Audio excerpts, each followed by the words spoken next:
Inside the room, a girl sat, muttering to herself as if trying to remember something. What should I bring? I guess I'll just pack like I did for the high school dorm, right? But this is a fantasy world after all. Sophia suddenly thought of something. All right, I have to bring this. A summary of the original plot. The rest should be fine, right? Since I'm not the main character. You've probably guessed by now, I'm not from this world. Of course, I'm not the owner of this body, either. I'm Song Mina, and I've transmigrated into a novel. Here, I'm a childhood friend of the main character, and a supporting character, and my current name is... Just then, someone called her name, Sophia. Sitting. It was Aiden, looking like a fragile young man with long, snow-white hair. Aiden asked Sophia, "Aren't you ready yet?" Sophia stammered, "Sorry." This beautiful person is the main character of the novel, and also my favorite character, Aiden Callahan. If this were just a simple romance novel, Aiden and I would enter the academy overflowing with joy. Then another girl would appear, and Aiden would gradually distance himself from me. At that point, I would be in danger of losing Aiden. Then, Aiden and I would realize our importance to each other, overcome many difficulties and challenges, and finally have a happy ending. But Aiden's long arm reached out and shook Sophia from her daydream. Sophia,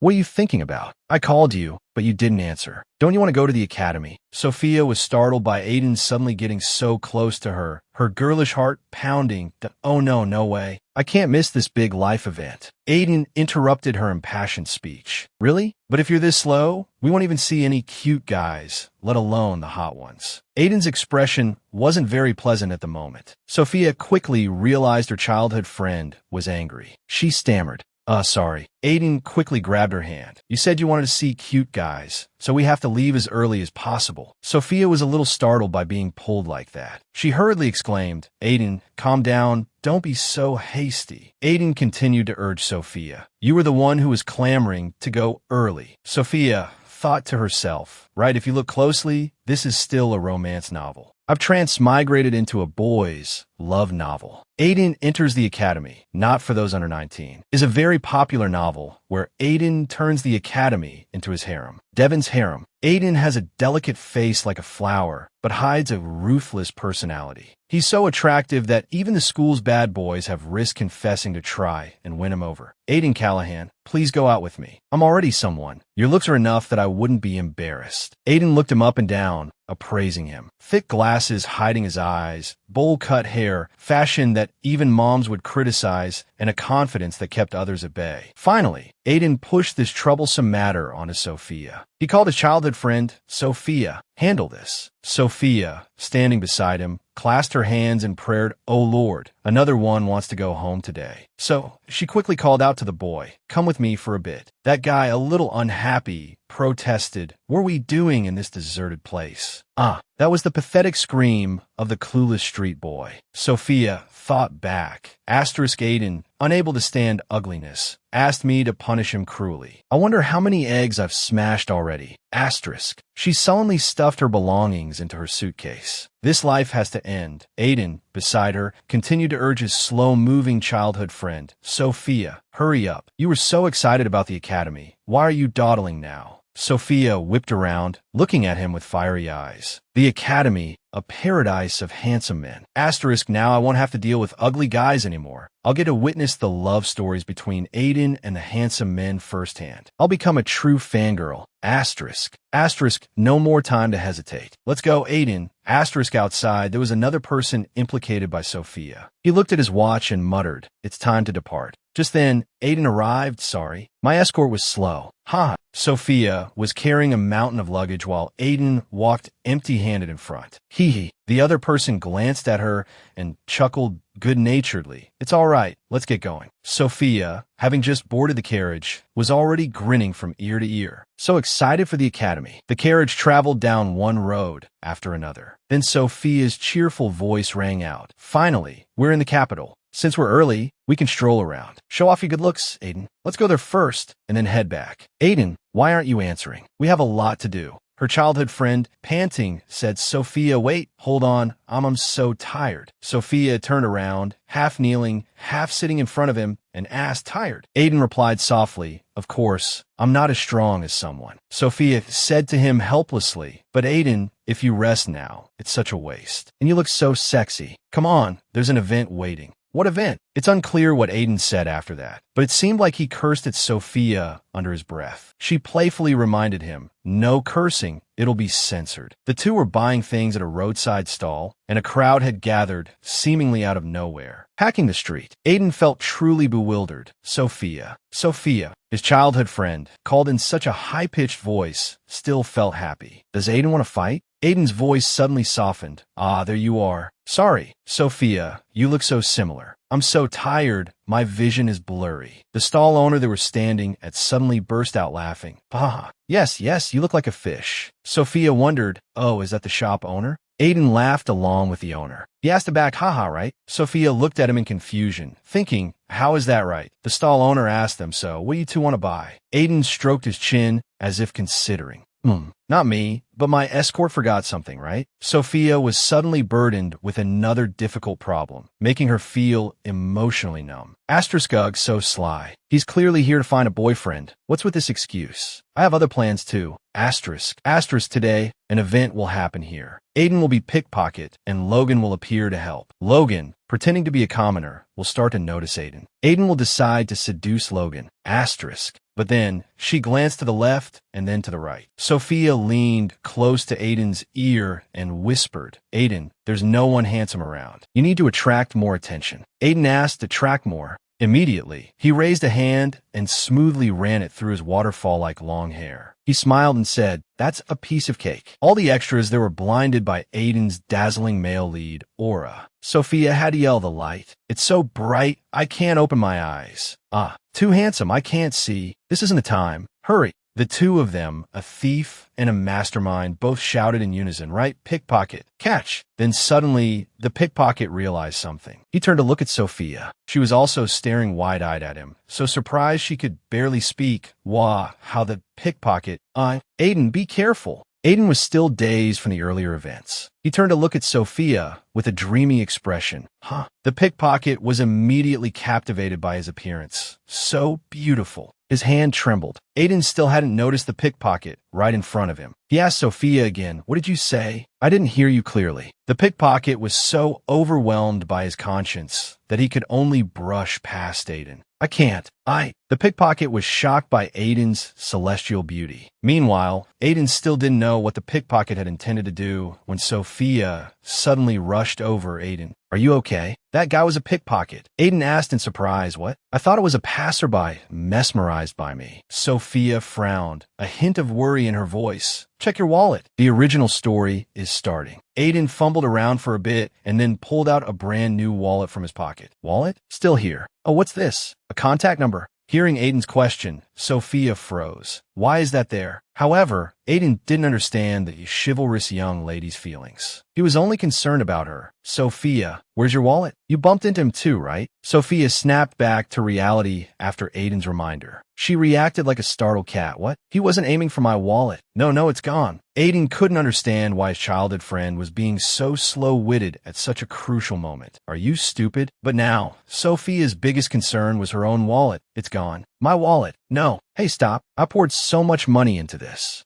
World, isn't it enough? Why are you still robbing me? The thief panicked when he saw Sophia chasing after him. What? Don't chase me. Sophia cried as she ran, tears streaming down her face, that I'm not the main character. So I'm really excited about this event. No way. Sophia ran with all her might and grabbed a corner of the pickpocket's sleeve. Got you. I got him. However, as she realized what had happened, she thought in shock, wait a minute, I caught the pickpocket. Oh, this isn't right. It's just the beginning, and it's already different from the original story. Sophia was secretly horrified. Logan was supposed to catch the thief. How did this happen? Am I not going to meet Logan? Oh, that's... Suddenly, at that moment, a young man walked up behind Sophia and asked, hey, is this yours? I saw it fall over there. Sophia stared blankly at the young man, partially hidden behind the gold coin he just picked up, wondering, what? Who is this? Dark brown hair, gentle eyes. Even with his hat pulled low, he radiated a cheerful aura. His ordinary clothes couldn't hide his grace. Could it be? The do-gooder politely greeted her, Logan Debrand. You're pretty good at catching thieves.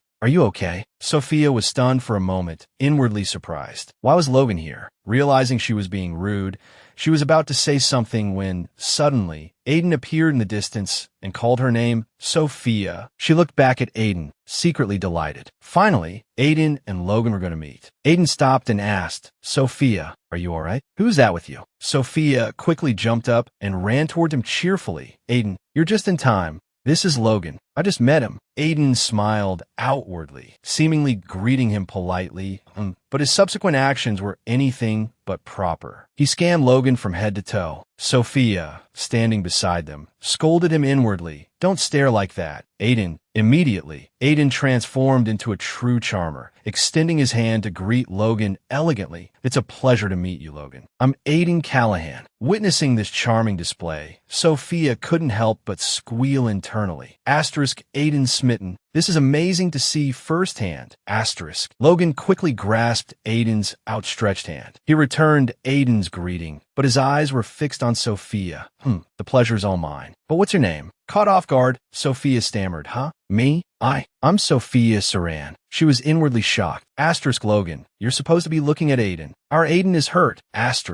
Just as she'd thought, Aiden lowered his head, feeling incredibly deflated, his mind swirling with questions. What? Why? How could this happen? How could he ignore me? How? However, Logan, either intentionally or unintentionally oblivious to Aiden's displeasure, continued chatting with Sophia. Sophia Saran. That's a beautiful name. Sophia, unlike him, wasn't at ease. She was preoccupied with Aiden's feelings. Aiden has never been treated like a side character before. What's going on? Is it possible you're interested in me? No way, right? However, Logan calmly admitted it right in front of them without hesitation. That's right. Sophia felt like she'd been plunged into icy water, frozen in place by his answer. What? Logan explained to Sophia. I saw you two earlier at the shopping district. But Sophia, you could have caught that thief earlier. Why did you let him get away? Sophia was surprised by Logan's sharp observation. His eyes are so keen. He even noticed that.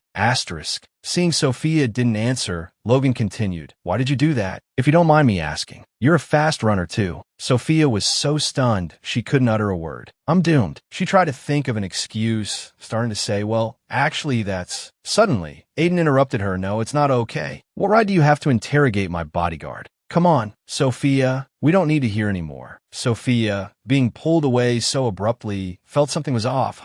Wait, Aiden, we should at least say goodbye. Logan, it was nice meeting you. See you later. Logan replied, yeah, see you later. The swordsmanship instructor kept calling Sophia, but she didn't respond. Hey, Sophia, in your first swordsmanship class, and you're already daydreaming. Are you that confident in yourself? All right, today we'll test the abilities of the new student with a duel. Sophia sighed inwardly. I just want to live a quiet, unnoticed life. And yet on the very first day, I have to duel publicly.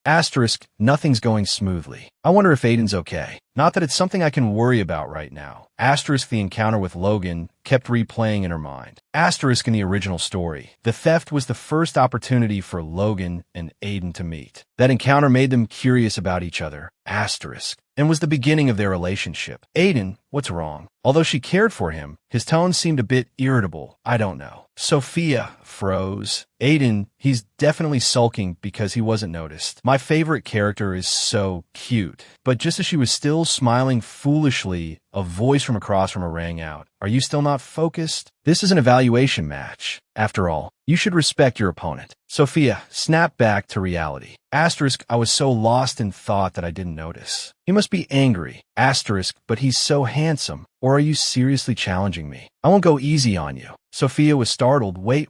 Suddenly, Hazer rushed towards her, truly showing no mercy. Sophia's hair stood on end. She stammered. Wait, hold on. Their swords clashed, both trembling violently. Hazer was incredibly surprised by this turn of events. I was blocked. He unintentionally looked directly into Sophia's beautiful eyes, and he was immediately taken aback by the determination hidden within them. A sword was quickly flung into the air. It fell back down to the ground with considerable speed, embedding itself deeply into the hard ground. Everyone there was stunned by the outcome of the match. They cried out in surprise. She won. Sophia won. In just one move. Even Sophia herself didn't understand what she had just done. She looked at the sword in her hand and muttered, "What was that? He was weaker than I thought." Suddenly, someone laughed heartily. "Ha ha ha, Hazer weak?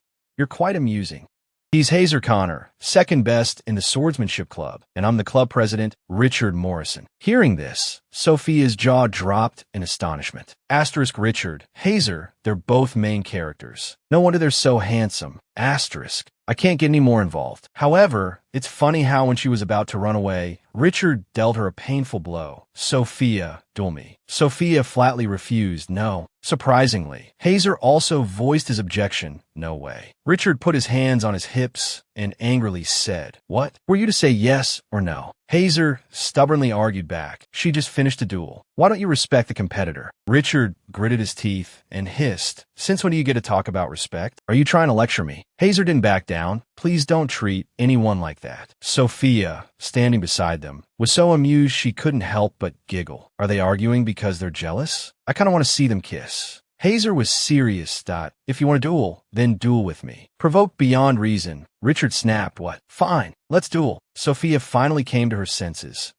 No, both of you stop. I'll duel, so stop arguing. You guys are friends. I forgot you two are best friends." Richard immediately released Hazer's collar, which he had been gripping tightly. "What? You're pretty cool too." Hazer exclaimed in surprise, "Senior." Richard's fighting spirit was truly ignited. "All right, it's been a while since I've met a worthy opponent. Sophia, try to withstand 10 of my moves. If you can do it, I'll acknowledge you. You'll be my true rival." Richard was now suddenly lying in a hospital bed. He looked up at the ceiling in surprise. The ceiling? So unfamiliar. What is this? What happened? Sophia, meanwhile, was busy with something else. "Richard, I think I forgot about him. I wonder if he's okay." Both Richard Morrison and Hazer Connor had already appeared. Last time, Richard really didn't know his own limits. The more excited he got, the more he wanted to duel Sophia. Let's duel. Sophia unexpectedly agreed to his request, pointing at Richard defiantly. "All right, enough talk." As a result, those present were shocked when a small girl like Sophia completely defeated their leader with just a few moves that, Senior Richard, are you dead? Sophia closed her eyes, replaying the fight in her mind, then sighed. Dodging that attack to the face was tiring. Just then, Hazer suddenly ran up and called out to her, "Senior Sophia." She stopped and turned around, surprised. "Hazer." Hazer stopped, panting from exhaustion. Senior. About the match just now. "Thank you so much, Senior." Hazer's respectful bow startled Sophia. I didn't do anything." Hazer seriously reflected on himself through their recent match. "Through this match, I've learned a lot. It's embarrassing to admit, but I used to think I was more special than others. I was overconfident in my abilities, always thinking that there were many people beneath me. But I realized that Senior is on a completely different level. That was the first time I felt useless, but I'm truly grateful for this lesson." Hazer remained solemnly bowed, his face towards the ground. Sophia said awkwardly, "No, you're putting too much pressure on yourself." Hazer finally looked up at Sophia, his brow furrowed in remorse. Did I put pressure on you, Senior?" Hazer's intense and passionate gaze made Sophia's girlish heart flutter once more. She quickly told him, "No, I'm happy." Hazer, if you're that grateful, how about we eat together? I have a friend named Aiden." Just then, the god of mischief in her mouth suddenly appeared like a silent ghost and said, "Are you talking about me?" Sophia's hair stood on end. She jumped and screamed in fright, Aiden, you startled me." Aiden smiled in response. "We had a date, but you never showed up, so I had to come find you." Sophia stammered, I was just about to go." Aiden glanced at Hazer loud. "But this is the person who made me wait. Who is this?" Thankfully, Sophia reacted quickly. She said to Aiden, "Oh, say hi to Aiden. This is Hazer." Then, "Wait a minute, is he giving me the green light? I see. Aiden and Hazer will develop a romantic relationship. I can't ruin it again." "Absolutely not. You two talk amongst yourselves. Don't be shy. I'll go eat first. You two should eat together, okay?" I finally succeeded. Sophia ran like the wind to the dining hall with the carefree mood of a fujoshi who just won the lottery. She even felt proud of her recent accomplishment. This is great. I bet they're having a nice chat right now. Whoa, I'm going to eat so well. Suddenly, Aiden appeared beside her out of nowhere. He grumbled softly.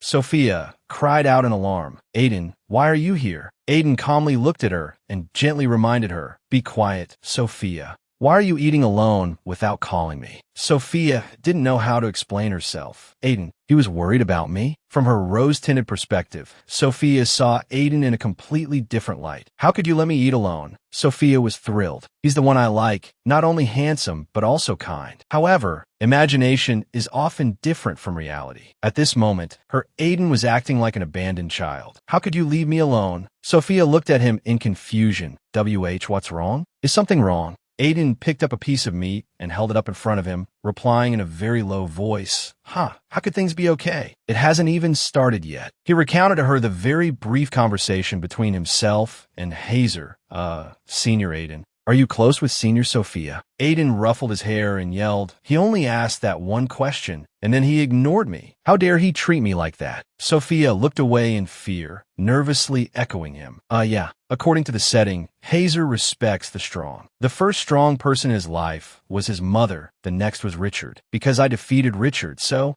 Hazer had said this to her. I respect Senior Sophia a lot. So he could only say that to me, right? Did I attract attention again? Aiden was so angry that he slammed the table and stood up. Sophia, is there only one handsome guy in the Swordsmanship club? Sophia was so scared she almost cried. Aiden, you're standing so close. No, there's one more. Richard Morrison. Aiden calmed down a bit. Richard Morrison? Where is he? Sophia told him, I defeated him. He's probably still in the infirmary, right? Meanwhile, in the infirmary, someone's voice rang out. Student Richard. What? He wasn't injured in the face, was he? Student Richard. Where did he go? Richard seemed to be heading somewhere.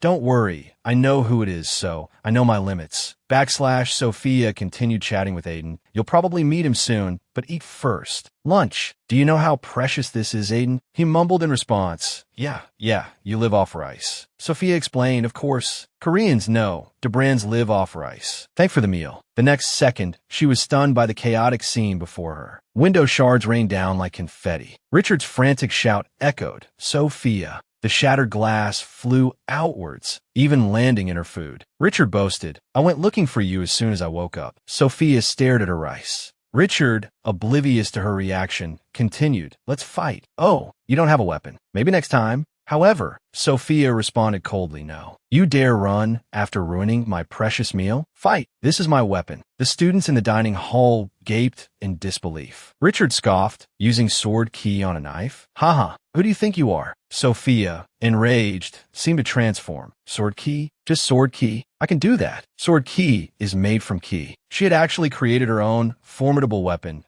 My real name is Songmina. Richard, clearly not taking her seriously, said, get ready. I'm serious, even if my opponent has a knife. Sophia gritted her teeth. You'll regret messing with my meal. As a Korean, I live by the way of rice. What would become of these two? Sophia, with her knife, and Richard, with his sword, lunged at each other. Sophia, despite only using a knife, easily held her own against Richard, who thought in amazement, repelling my sword with a knife? Interesting. This is the first time I've met an opponent like this. More, I want more. A thrill coursed through him, just a little more. As a brief aside, Richard introduced himself. My name is Richard. From a young age, he had shown great potential. His father always praised him. Amazing. My son is a genius. Mastering sword key at just 14. Richard was aware of this and always proud. Everyone calls me a genius. His father was incredibly supportive and proud of his abilities. You think swordsmanship will be more interesting in the future. However, things didn't turn out as Richard expected. But pride comes before a fall, the saying goes, and it proved true. He grew tired of wielding a sword. Fighting weak opponents was like practicing with straw dummies. What's the fun in defeating a scarecrow? It's the same thing over and over. Nothing but boredom. Inevitably, Richard's motivation waned. Then, at some point, I got sick of swordsmanship. Back in the present, thanks to Sophia, his spirit had been rekindled after all these years. Richard's mood was ecstatic. He thought, but this is fun. So much fun. Richard lunged forward frantically. Make me have more fun. Sophia, though able to hold her own, was also getting tired. Sophia asked, when are you going to stop? Richard, having not felt this exhilarated in a long time, wasn't about to let up. He jumped back and replied, I'll only stop when I collapse. The surrounding crowd, instead of intervening in their sparring match, cheered them on. Sophia. Yeah, go Sophia. Aiden pushed his way through the crowd, worriedly calling out, Sophia. Just then, the swordsmanship instructor opened the door and walked in, yelling,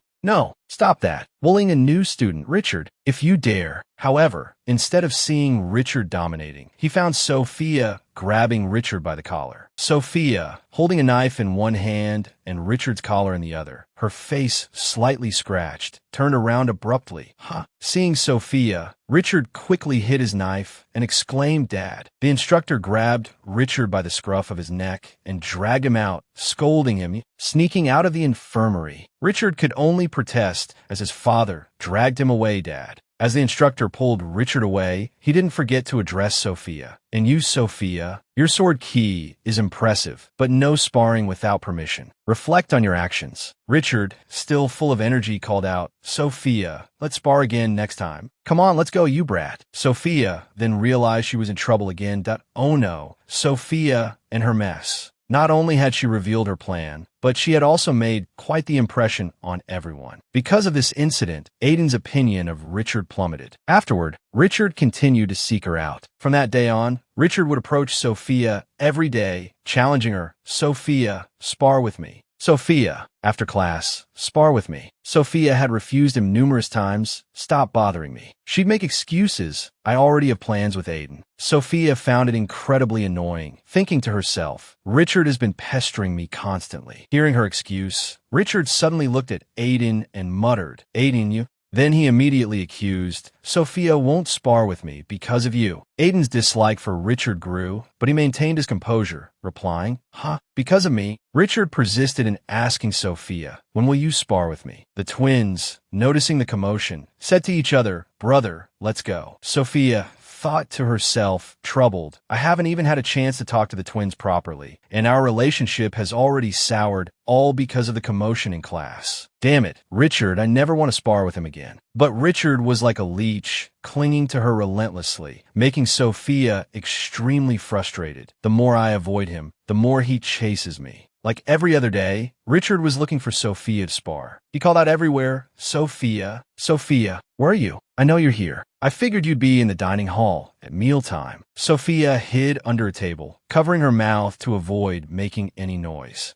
Richard held a sword skewered with a roasted chicken, trying to lure Sophia out. He made a scene in the dining hall. Of course, meals are important. Spar with me after you eat. Do you want this food, or do you want to spar with me? Hiding under the table, Sophia thought, I can't believe he's this persistent. I can't get caught. Richard continued to loudly proclaim, do you want to eat this, or do you want to spar with me? Suddenly, Sophia accidentally made a small noise, which caught Richard's attention. He glanced at the table with a suspicious look. Richard reached out, about to lift the tablecloth. But thankfully, someone called out to him from behind and grabbed his hand just in time. Richard, what are you doing here? Richard finally gave up. He stared at the person opposite him. Sophia, hiding under the table, anxiously whispered, what's going on? Who is it? The tablecloth muffled the sounds. There was some murmuring outside for a while, then the sound of footsteps walking away. Sophia thought in surprise, they're gone. What was that all about? Someone lifted the tablecloth and greeted her. Hello, Sophia. Sophia, startled, assumed it was Richard and responded out of habit. A duel now? Wait a minute. But unexpectedly, the person in front of her was Logan. Logan smiled and asked her, what are you doing here, Sophia? He politely offered her a hand. Here, let me help you up. Sophia took his hand, feeling even more worried. Being helped again, she thought. She politely replied to Logan, thank you. Logan asked solicitously, you seem to be having some trouble. Is there anything I can do to help? Sophia honestly replied, well, thanks to you, I'm out of that predicament. Logan seized the opportunity and asked Sophia, that's good. If you don't mind, could you perhaps help me with something? Of course. Sophia couldn't refuse such a handsome face. She immediately agreed. Yes,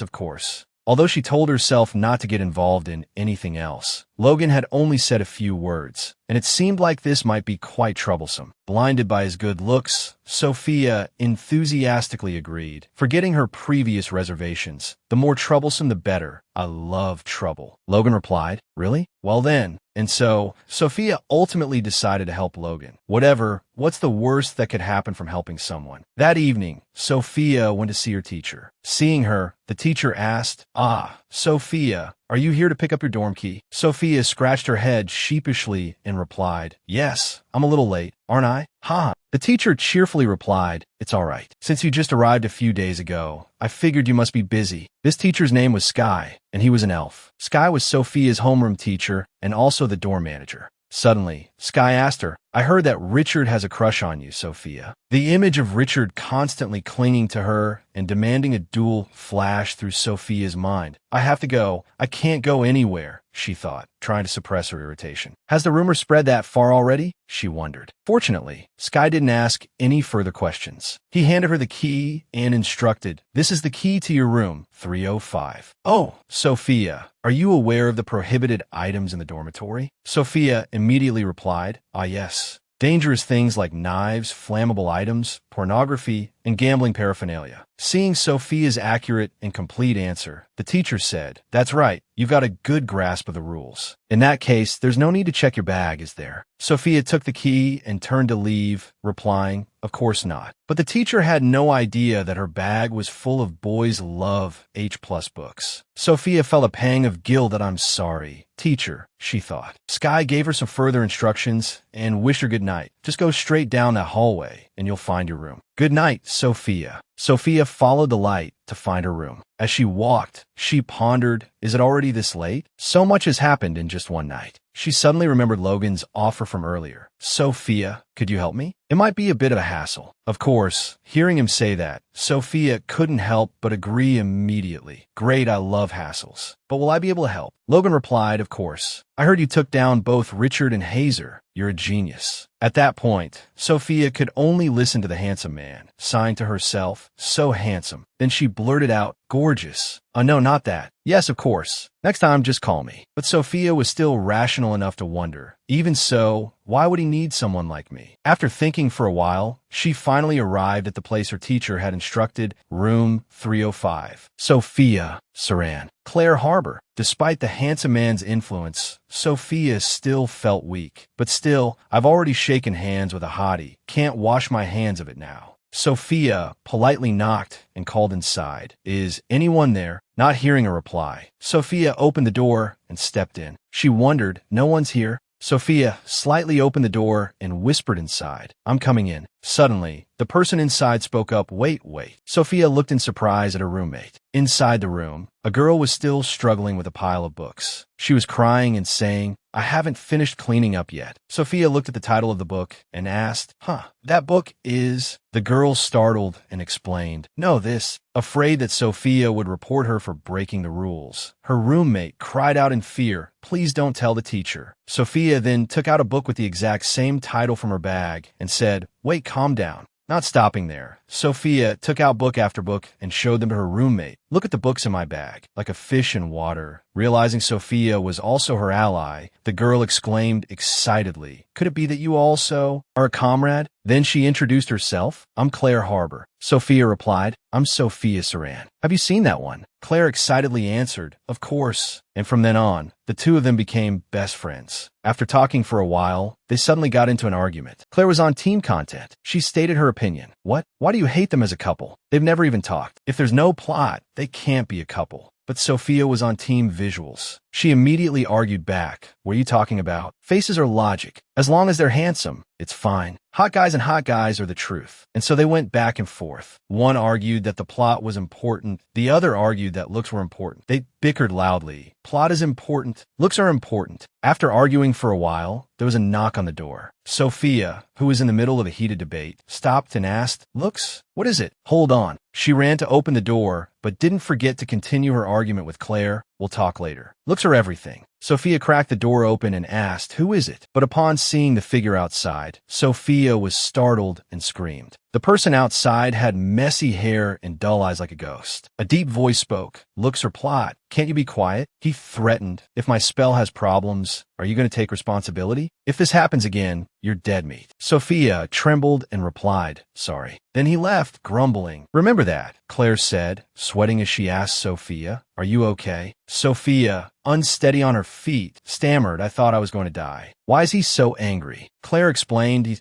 probably a final year magic student, and it's the third year midterm exam period. If you get recognized in the academy, it's good for getting a job after graduation. Forgetting she'd just been yelled at for being noisy, Claire continued to chatter. Top of the class here means top of the class outside too. But of course, the magic department's pretty boy Lao will be top again this time. Suddenly, the voice of the terrifying senior student boomed from outside. Hey, you two, do you want to die? Fine, let's all die together. Sophia and Claire wisely fell silent. Finally, to preserve their lives, Claire suggested, let's not quietly switch books. Sophia readily agreed. Okay, and so they each returned to their beds and read in silence. Sophia, engrossed in her book, exclaimed, wow, Claire, he has a lot of good books. Suddenly, she came across a description of a character that startled her. Wait a minute, she thought, the character in this book is exactly like Aiden. Does he know that too? Even the male lead is similar. This could be used as a reference book. An idea suddenly sparked in Sophia's mind. Wait, a reference book? Why didn't I think of this before? It's just a novel after all. Sophia thought to herself, planning to see how the other books played out, how the characters confirmed their feelings for each other, and how they resolved their misunderstandings and conflicts. Then she would apply those plot points, and I'll help Aiden. That way, when Aiden came to her lamenting, Sophia, what's the problem? She could confidently step in and help. Don't worry, Aiden, I know what it is. Sophia would then offer a series of analyses based on their current progress and storyline. This is the perfect time for the conflict to reach its peak. This incident will be an opportunity for them to realize and understand their true feelings. When the pain and conflict ripen, they'll have a dramatic reconciliation. Instant pairing success. Putting her plan into action, Sophia began her research in earnest. With fierce determination, she declared, I'll grasp every single plot point. Just wait, Aiden. The next day, when she met Aiden, Sophia recounted everything. Aiden looked at her skeptically and asked, so you're going to help me? Looking like that, Sophia, with a dazed expression and dark circles under her eyes, yet still brimming with confidence, replied, leave it to me. Aiden asked, puzzled, you stayed up all night just for that? Sophia answered, not all night. I was just reading, and then it was morning. Exasperated, Aiden said, are you kidding me? But nothing could dampen Sophia's burning passion for this project. She excitedly told him, but now I have all the classic love story tropes in my head. Seeing Sophia's determination, Aiden relented, replying, okay. But deep down, he was incredibly worried. He thought, will this really be all right? Meanwhile, Sophia remained confident in her plan to trust me and leave it to me. She asked, Aiden, what do you think is the most important thing to capture someone's heart? Aiden replied, I don't know. I've never had to try, so I'm not sure. She continued, that's arrogant, but tell me anyway. He replied, I guess you have to get to know them first. She continued, it's hard to get to know someone who doesn't pay attention to you. She asked, so what should you do? Her voice continued, Aiden, think carefully, what's the most important thing? Aiden said, do I have to go out again? She said, it's possible to capture someone's heart without much effort. In just a moment, she concluded, it's their face. He turned to face her and asked what? Sophia, with an excited expression, said, but handsome people. Look, Aiden, she said, suppose someone knocks on the door of your heart. Who is it? She said. When you open the door, and I'm standing there. Aiden is also there, with a cute facial expression. Between the two of us, who would you open the door for? You, of course, right? He pondered, is that so? She laughed, right? That's the data I've compiled overnight from reading. I can now tell everything just by looking at someone's face, from the most trivial to the most important things. Hearing Sophia say that, he asked, really? Prove it. Sophia pointed forward. Of course, look, that person with the radiant, lovely hair. He crossed his arms and looked forward. Following her finger, he saw a couple walking together. She said, see, just by looking, you can tell they like each other. She made a guess. They've been friends since childhood and like each other, but there's still some emotional complications. The two were acting intimately. Explain it clearly. One of them said, you haven't changed a bit since we were kids. He was surprised listening to their conversation, taken aback by Sophia's deduction. Aiden said, what? How did you know? She said, you can tell just by looking at their eyes. Is that the look of a friend? Just looking is enough to know they like each other. Aiden asked, what about the other person? Seeing the other person staring intently, the person blushed that, there's something on my face. Sophia, observing their reaction, said, He's flustered because he's realized his feelings for his childhood friend. Right now, he's thinking, what's wrong with me? Why are you staring at me like that? Staring. Aiden, listening as if mesmerized, pointed and said, that makes sense. What about him? He asked, what about him? Sophia hesitated slightly. Him? He clearly has a playboy vibe, enjoying being surrounded by girlfriends. Someone called out to him, hey, I need to talk to you. He replied, oh, Nate, what are you doing here? They both thought, just by looking, you can tell it's related to that bookworm. Aiden said he'd choose someone so gloomy. Sophia leaned closer to him and asked, do you believe that if he just took off his glasses and swept his hair back, he'd be really handsome? Aiden thought for a moment and said, all right, I believe you. So now, use that ability to find me someone suitable. They looked at the people around them, assessing. Just by looking, you can tell he likes someone on the sports team. He seems like the dangerously obsessive type. He's a bit, no. Aiden felt helpless. Sophia, are you kidding me? What am I supposed to do if you keep saying no? She countered. Aiden, then what? She looked up at him. Why don't you try looking around? Their fingers accidentally brushed against each other. He asked what? She replied, look around. You guys. Sophia said, that's right, look around you. Maybe you've missed it right in front of your eyes. Faced with her bright smile, he couldn't articulate. Sophia, she said, it could be very close, and you don't even realize it. Internally, he encouraged himself. That's right, look close by, Aiden. Richard, arms crossed, said, Sophia, where are you now? Hara, practicing his swordsmanship, said, next time, I will definitely meet Senior Sophia. The male lead from the original novel are all around you. Sophia said, maybe they're close by right now, and you don't even know it. Richard peeked in from behind and saw the two of them. Found you, he said suddenly. You're definitely going to duel with me today. He said, let's duel, Sophia. Seeing him, she hurriedly said, Aiden, run. Richard quickly chased after them. Sophia, where are you running off to again? Aiden, his hand gripped tightly in hers, said, Sophia, I can't run anymore. She said, what? No, if we get caught, we'll have to duel. There's no other way. Hold on tight. He stammered, wait a minute. She reassured him, don't worry, Aiden, trust me. With that, she scooped him up in her arms, leaving him stunned. What are you doing, Sophia? Aiden said, I'm dizzy. Put me down. Tears welled up in her eyes. The thing is, your aura is so bright, I can't see clearly. If we get caught, we'll definitely be dragged into another duel. Richard extended his hand. That a duel? Am I a male lead? No, that's not right. Her eyes darted to the side.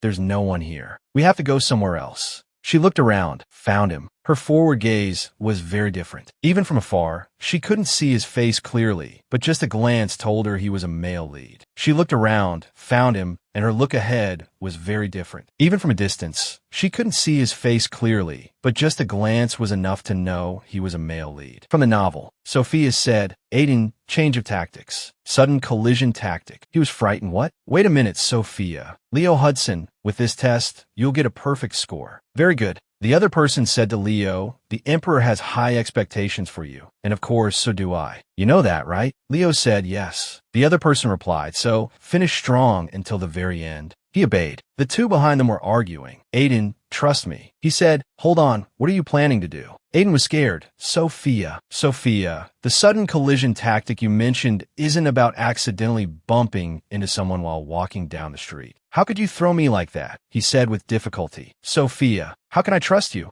A bright light made her squint. The MY name is Songmina. Leo said, I'm injured. My name in this place is... He asked, what's your name? She replied, Song. No, it's Sophia Saran. He looked at her and asked, is that so? Sophia Saran. Sophia trembled with fear at his sharp, knife-like gaze. She thought to herself, what conflict do we have that you're acting like this? No, there's nothing. She trembled with fear, thinking to herself, could it be? Is he going to kill me? Richard arrived behind them, shouting, hold on, Leo Hudson. Why are you doing this to Sophia? We can do it again. He said angrily, a man should be magnanimous. You're so petty. Sophia angrily said, shut up, she said as she stepped forward. Are you really trying to kill him? Leo, using his powers, replied, you push your friend in front of me to stop me. I don't know who put you up to this, but using such cowardly tactics. He angrily said, are you ready to face the consequences? He prepared to use his powers on her. Aiden quickly ran forward to intervene. Wait, Senior Leo? Sophia only did it for me. He cried as he spoke, I want to get close to you, Senior. So I asked Sophia to help. It was all so rushed. I consider Sophia a friend, like family. I'll do anything. Please forgive her. Leo turned to Aiden and asked, what's your name? He replied, Aiden Callahan. I'm Aiden Callahan.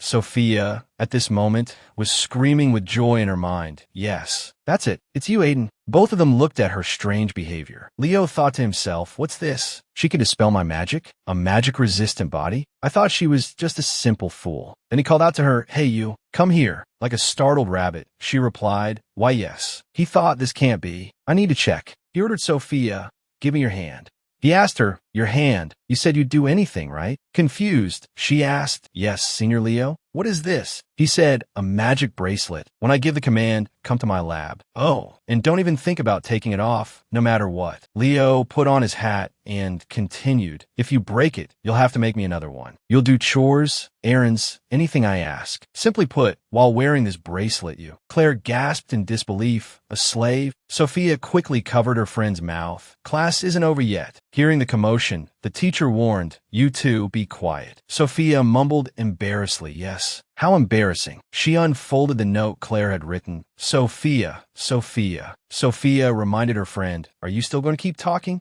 Her friend wrote, well, isn't transferring here with a super handsome guy enough? On your first day, you took down the number 1 and 2 of the Swordsmanship Club and got their intense attention. Now you become the slave of the head of the Magic Club. You say you don't want to do anything? Just a passerby? Really? Sophia wrote back, thinking as she did. Right, I'm just a passerby, but it seems like everything's gotten messed up. Claire wrote again, but Sophia. She asked, why do you only want to be an outsider? Claire explained, by being an outsider, you mean you don't want to participate. You don't hate making friends with people, being in the same space as them. She asked Sophia, why do you want to keep your distance? Seeing everyone having fun together. Sophia fell silent. Why? She hesitated. It's because, oh, she stood before the window, then turned and walked away. Oh. The characters in this story all have their place and exist together. She wondered, is there a place for me here? She thought, instead of thinking about my own position, I should worry about what's in front of me. He told me to find the lab myself. She wandered around, searching for the place he mentioned. Found it, it's here. Sophia hesitated, but really, she looked around the mysterious room. This Leo's lab? It looks like no one would ever want to come in here. She stood before the door, her hands clenched. Touching the lab door, she thought, I have to go in, right? She was surprised when the door opened automatically. Whoa, how did the door open by itself? She hesitantly peered inside and called softly, Senior Leo, are you in there? Leo was sitting inside, waiting for her. He said coldly, come in. She stood outside the door, taking a deep breath. Wait a second, let me prepare myself mentally. Before she could prepare, she was pulled inside. Sophia cried out in surprise, oh no, wait. The lab door slammed shut. That my name is Songmina. My name here is Sophia Saran. But look, she affirmed that I've never forgotten my real name. A voice echoed, Sophia, Sophia. A doctor asked her, Sophia, are you awake yet? She was surprised by what she saw. Unlike in other novels where I opened my eyes to, oh my God, she looked around, not at an ornate ceiling, but a room that smelled of wood. Her father exclaimed, oh my God, this is such a relief. Her mother, standing by the bed, quickly embraced her. Sophia, you're safe now. She cooed, my daughter, I'm so glad you're back. The unfamiliar woman and man said they were so lucky. Her mother continued, if anything had happened to you, Sophia is back. Sophia. Sophia's eyes suddenly widened as she realized the truth. But I'm not Sophia. She wondered, is there a place for me here? I can't stay here. Leo continued, I'm always here. Sophia was surprised what? He whispered to her from his chair, you have to find the ingredients yourself. She was taken aback. Why myself? He replied, yes, I won't go outside. Leo pointed at her, if I go outside like that time, and I happen to run into someone like you, how would I know if they're going to harm me? She laughed and cried at the same time. Haha, that's true. Oh my, digging my own grave. He laid out the plan, it's nothing complicated. Just follow these 5 steps. First, you have to find all the ingredients. Then, when you bring the ingredients back, I'll recreate the magic. After that, we'll check if it works properly. Then fix any errors that arise. After everything is perfect, you'll take it. After listening to his instructions, she complained, hey, master, from the description, it seems like I have a lot to do. Leo said coldly, a slave talks too much, doesn't she? Yes, sir. He turned his back to her. Sophia asked, what happens if I fail? He gripped the map tightly. What happens if you fail? Leo stated, as the son of the Black Mountain family, protected by the Emperor, the top of the magic class, and the student council president. He replied calmly, you'll pay the price for messing with me. He held out his hand and ordered, Here, take it. She asked curiously, what is this? He said, the list of ingredients you need to find. Looking at the dense writing on the page, Sophia sighed. All of this? Just me. Leo said, yes, just you. She asked, I'll protect you. So, can't you come with me? Leo smiled and replied, no, absolutely not. Remembering her previous actions, he bluntly declared, this is your fault. How can I trust you? She slumped. Why do I have such a stain on my past? He said, if everything goes smoothly, I'll pretend nothing happened. Sophia looked up at him. Really? Leo assured, yes, if you're not a bad person and my grades stay up, then everything will be fine. Hearing this, she asked back, this will all be overlooked? Really? This is my chance. She thought to herself, yes, even if it's a tiger's den, as long as I hold on to my belief, I can survive this. Please have mercy on me. I can't miss this opportunity. Filled with resolve, she asked, is what you said true? He replied, it's true. Before leaving, she said, you have to keep your promise. Leo simply replied, yes. Peeking back in, she added once more, you have to stay here. I'll be right back. He coldly replied, yes. She remembered a time when they played happily together. Asterisk Leo, in the past, I'll be back soon. Leo, you'll stay here, right? Asterisk Sophia, in the past, yes. Asterisk as she left, he placed his hand on the table and said, I'm always here. Sophia ran outside. She determined, I will save this story. He looked through the window, wondering, what is she talking about? Who is she, really? He thought, she's either a good actress trying to fool me, or a complete idiot. Leo's eyes narrowed in thought, I need to check this out. Looking at the ingredients before him, a frogbird's heart, 100 of them, or cockroach fairy wings, 100 pairs. She looked incredibly harried. Sophia said, the other ingredients, I've found them all. He asked, I heard he took down the alpha. Not bad. She bashfully rubbed her head and chuckled. Haha, really? It was pretty tough beating those monsters. He said, except for one thing, you could discard the rest. She looked surprised, He continued, I only need one of each, which is why I told you to bring back so many. The condition of everything you brought back is quite good. You did well. He said, surprising her, I need to know who you really are. Asterisk Leo's thoughts, asterisk frogbird, a type of monster that lives near the academy. She actually brought me these? I was truly surprised. I deliberately made those requests to make her give up, asterisk, looking at the items before him in disbelief, but I never expected her to actually bring them all back. Leo wondered, asterisk why? Why would she go to such lengths? Asterisk, he said, discard everything except for one of each. She innocently asked, Asterisk Leo's thoughts, asterisk, is she stupid? Or is she planning something? Asterisk, he said, I only need one of each, but I asked you to bring back many so I could choose. But you did a good job, so they're all in good condition. You worked hard. Leo bluntly asked, I need to know who you are and what your purpose is. He firmly stated, I need to know. Sophia replied, if you only needed one, why did you tell me to bring back 100? He said, usually even when you bring back 100, it's hard to find one in perfect condition. She looked up and replied, if that's the case, then you could have come with me to check. Leo retorted, how can I trust you? She looked surprised, what? He turned away and continued, while I don't know your purpose, I know you're fulfilling my unreasonable request for some reason. Leo voiced his inner thoughts. How do I know you don't have an ulterior motive or someone behind you? Until I find out the truth, I'm staying put. He pointed at the room and said, I can't trust you, but I can trust this room. So, he handed her a piece of paper and asked, will you tell the truth, or do you want to go look for more? She clutched the paper, hesitating. She stammered, digging her heels in. Seriously, is being pretty all that matters? Sophia lamented. Just because you're the main character, you can do whatever you want? Just because you're the main character, you're allowed to treat people like this? My name is Sophia, and I'm being threatened by the guy everyone adores. The animals cried out. Look, her eyes reddened with anger. Mr. Main character is so great. He even has his own research lab. You got status, don't you? Seeing her fury, the radishes stopped screaming, only whimpering with tears welling in their eyes. Still fuming, she yelled, and me? I'm just a rock by the roadside, is that it? Earlier, she had said, ulterior motive? I just want to follow the love story I like, gather all the ingredients, all this trouble. She couldn't believe Leo was acting like this. She felt a pang of sadness that I was called to Leo's place and missed Aiden. Stay away from my brother. Oh, what kind of talk is that? Raphael, he called me. Sophia, come here right now. She wondered, but Sophia thought, do you think I'll give up because of this? She carefully arranged the radishes in a box that I'll do whatever it takes to make Aiden's love story a success. She reassured herself, no matter how difficult it is, I'll overcome it. Carrying the boxes of vegetables, she sighed. Sophia laughed cheerfully. Ha ha, done. Others gossiped. Punch that pretty nose? No way. Looking at her finished product, he said, yeah, you did a good job. This time, I only need one. Throw away the rest. Hearing that, she told herself, control yourself. Absolutely, absolutely don't give up. Seeing her hard work discarded, she could only patiently say, yes, sir. What I need to do next? Leo said, oh, that? We have enough ingredients now. He took out some money and said, buy me some bread. Any kind will do. She was surprised. What? Sophia exclaimed. Now I'm an errand girl too? She ran as fast as she could. She ran with all her might, reaching the 4th floor, the end of the hallway, only to be sent on another errand, to buy bread. She was dismayed to realize the cafeteria was on the 1st floor at the opposite end. Sophia felt, this is clearly deliberate. You think I'll give up because of this? This is far from over. She approached him and said, sir, here's a fresh cream cake. Leo held up his hand in refusal.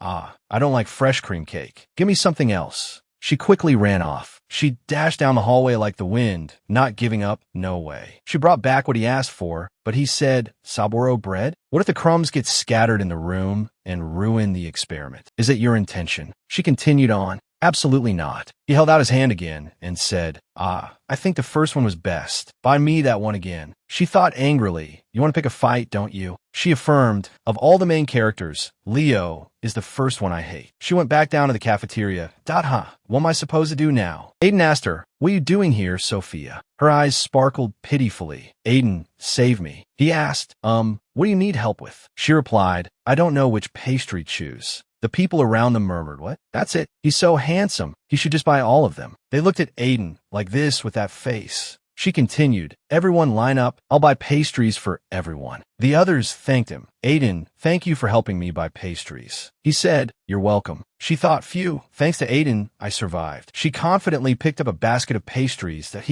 now he has nothing to say. Leo smirked. Are you sure? People ask that you've been hanging around Leo a lot lately, haven't you? Even if you bring him that, he'll just throw it away. One asked, do you know what kind of person he is? Another added, if you have time, I'll tell you about him. They said, in return, you have to do us a favor. In front of a secretive room, the bespectacled young man suddenly asked in a serious tone, you think you understand Hexen? From the outside, he looks like a model student of the Hexen family. But do you really think that's all there is to him? Leo Hexan. The purple-haired young man beside him continued. Even his private laboratory is protected by a magic circle, and no one is allowed to see inside. Do you know why his lab is at the end of the hallway? It's so no one comes near, doesn't even dare to think about approaching. Are you sure you understand, Hexen? Sophia didn't reply, but silently pondered. Come to think of it, even I don't know much about Leo. I thought I understood him because I read the novel. But actually, I only know that Leo doesn't get along with others. The reason why wasn't written, so I don't know. No, maybe I didn't try to understand.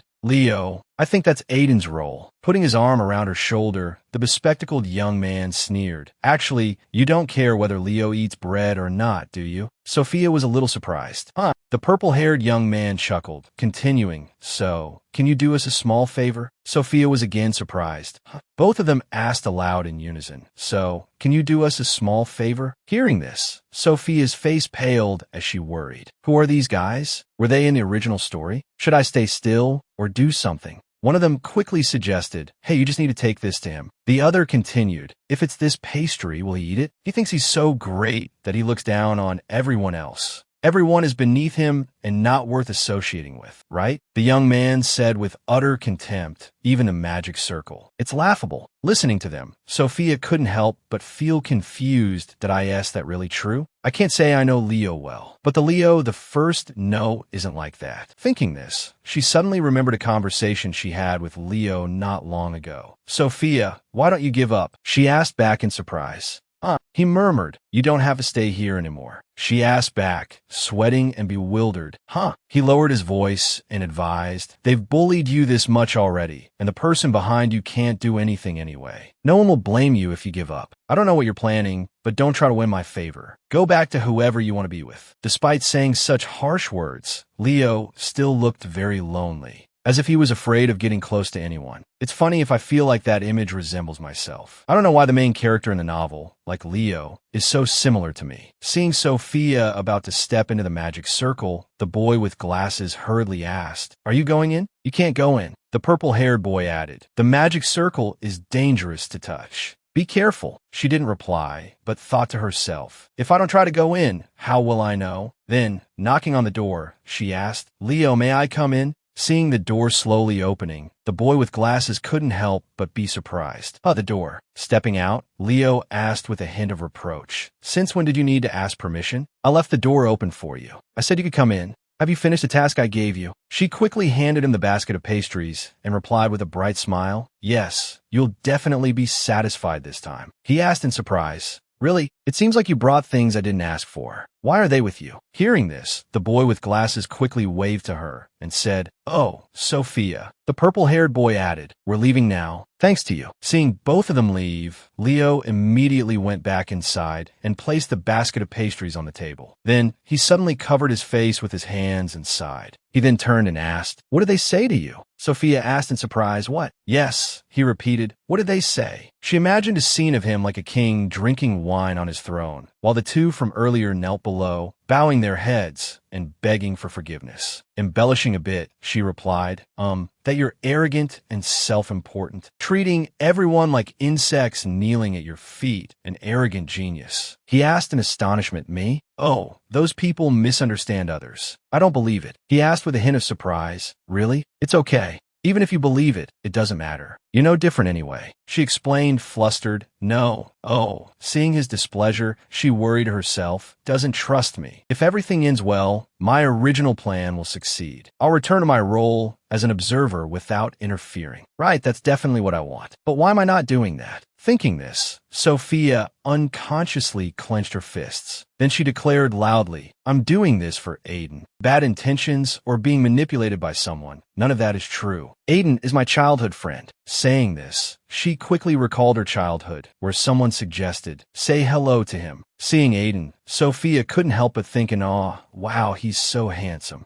The person from before continued, This is the young master you must protect. Hearing this, he felt a little displeased and thought to himself, What's this? His mother, with a beaming smile, exclaimed, So cute. While hugging him tightly, she declared, I will protect you. He asked, stunned, What's this? Recalling this, Sophia couldn't help but blame herself. I always wished for him to be happier than anyone else, but I couldn't help Aiden. Then, she continued to recall another memory. Banging on the door, she anxiously called out, Aiden. He muttered in anguish, Why? Why must I suffer? She quickly reassured him, No, Aiden, don't say that. You still have so much you want to do. Do it all. Make more friends. Fall in love. I'll help you. Even if it's late, I still want him to be happy. I want to help Aiden no matter what. Because he's precious like family, I just want him to be happy. Leo, hearing this, asked in surprise, Precious like family? She confirmed, flustered, yes. No, I'll explain. Then, she worried to herself, Wait, what if he misunderstands and thinks I like Aiden? Aiden is my favorite character.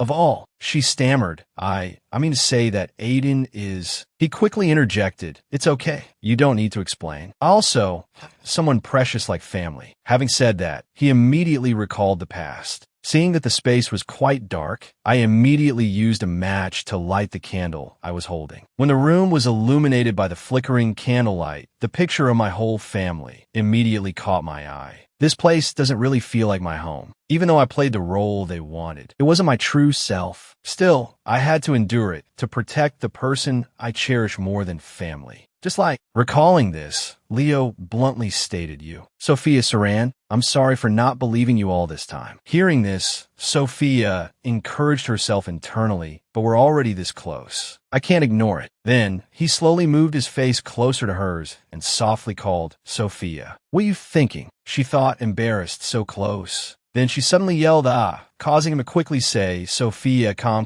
down. Seeing that she had completely calmed down and was staring at him wide-eyed, he immediately said, Don't be surprised. I'm just adjusting the screen. Leo asked, slightly reproachfully, Why so sudden? You startled me. Sophia quickly explained, When I came to my senses, you were already too close. He asked, irritated. I approached slowly. Didn't you notice? Were you lost in thought? Seeing that he could accurately read what she was thinking, she internally panicked. Actually, I wasn't planning on getting close to Leo, but when I accidentally overheard his secret, I didn't know why he told me, and now I'm regretting it. I don't know if this is okay. I was just going to be a spectator, but, she asked, her face pale with shock, Really? Me? He murmured thoughtfully. Being this close to someone seems like it's your first time, right? She explained shyly, well, of course I'm close to Aiden, but it's not like I'm not close to Aiden. He was both handsome and beautiful. Aiden was perfect, very popular. My life and his were different. I spent a lot of time with Aiden, but it didn't feel like we were really together. He asked, a little surprised, really? That's interesting. Actually, I have someone like that too. She asked back in surprise, huh, really? He confirmed, yes, that's why I created this place. Now I believe you.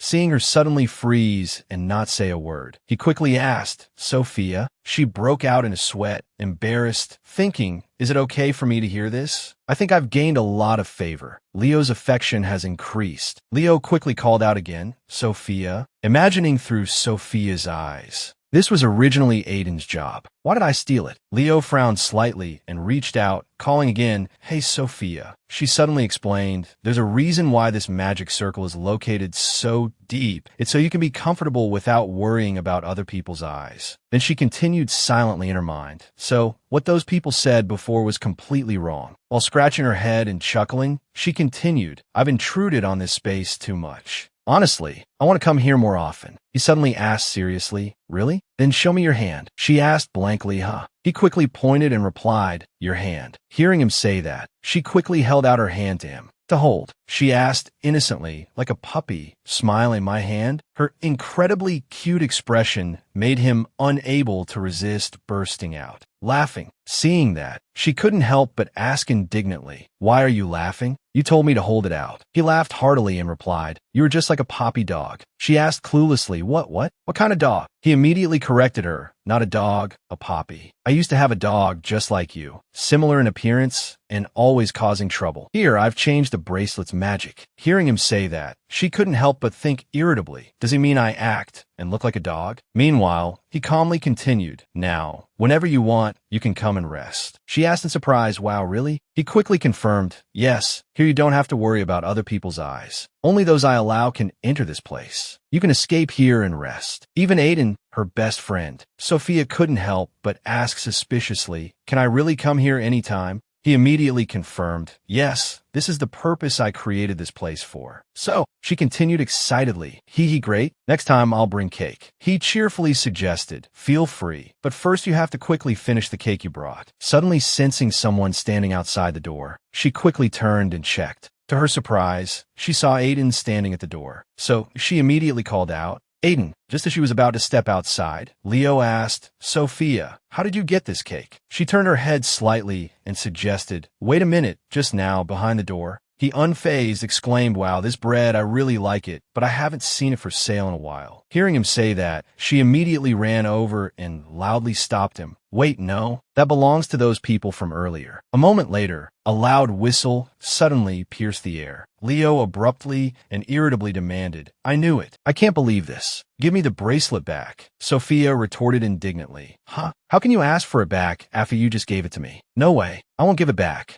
Now's not the time for this. Is there none of the ingredients left from what we gathered before? He immediately barked, asserting, yes, there is. Luckily, the things we brought back earlier are still here. Hearing him say that, Sophia couldn't help but breathe a sigh of relief, thinking to herself, the ingredients Leo left behind are still in the empty space. Even so, they've spoiled, so I have to start over. Running, Sophia anxiously asked, where next? Leo immediately replied, I need to collect experimental data here too. Hurry up, we're working at full capacity to meet the deadline. I sense something different about Aiden, but time is flying by too fast to do anything. Seeing her suddenly stop, Leo quickly urged, Sophia, what are you doing? Hurry up. Hearing this, she hurriedly ran after him and replied, yes, senior. When I realized it, it was already the deadline for submitting my assignment. The top student of the magic department, Leo Hudson. Seeing his name, Sophia Saran was near the bottom of the list, causing her to gasp in surprise.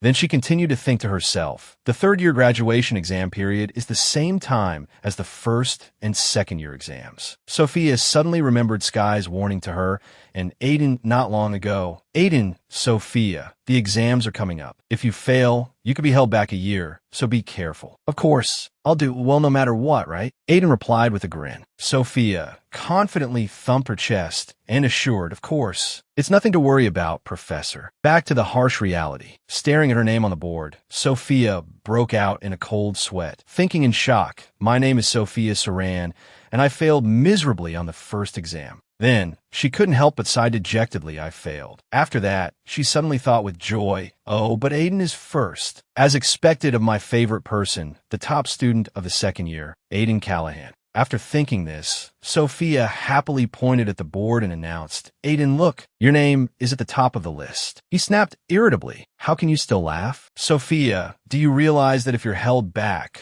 we'll be in different years, gradually drifting apart, and won't be able to see each other as often? As before, Sophia whispered, sweating no. Then she quickly thought to herself, Aiden has been acting strange lately. It seems like the person that day really was Aiden. Aiden, is Aiden angry? If he is, why? While she was lost in thought about him, someone suddenly reached out, took her hand, and smiled brightly. Sophia, your hand? She asked in a daze.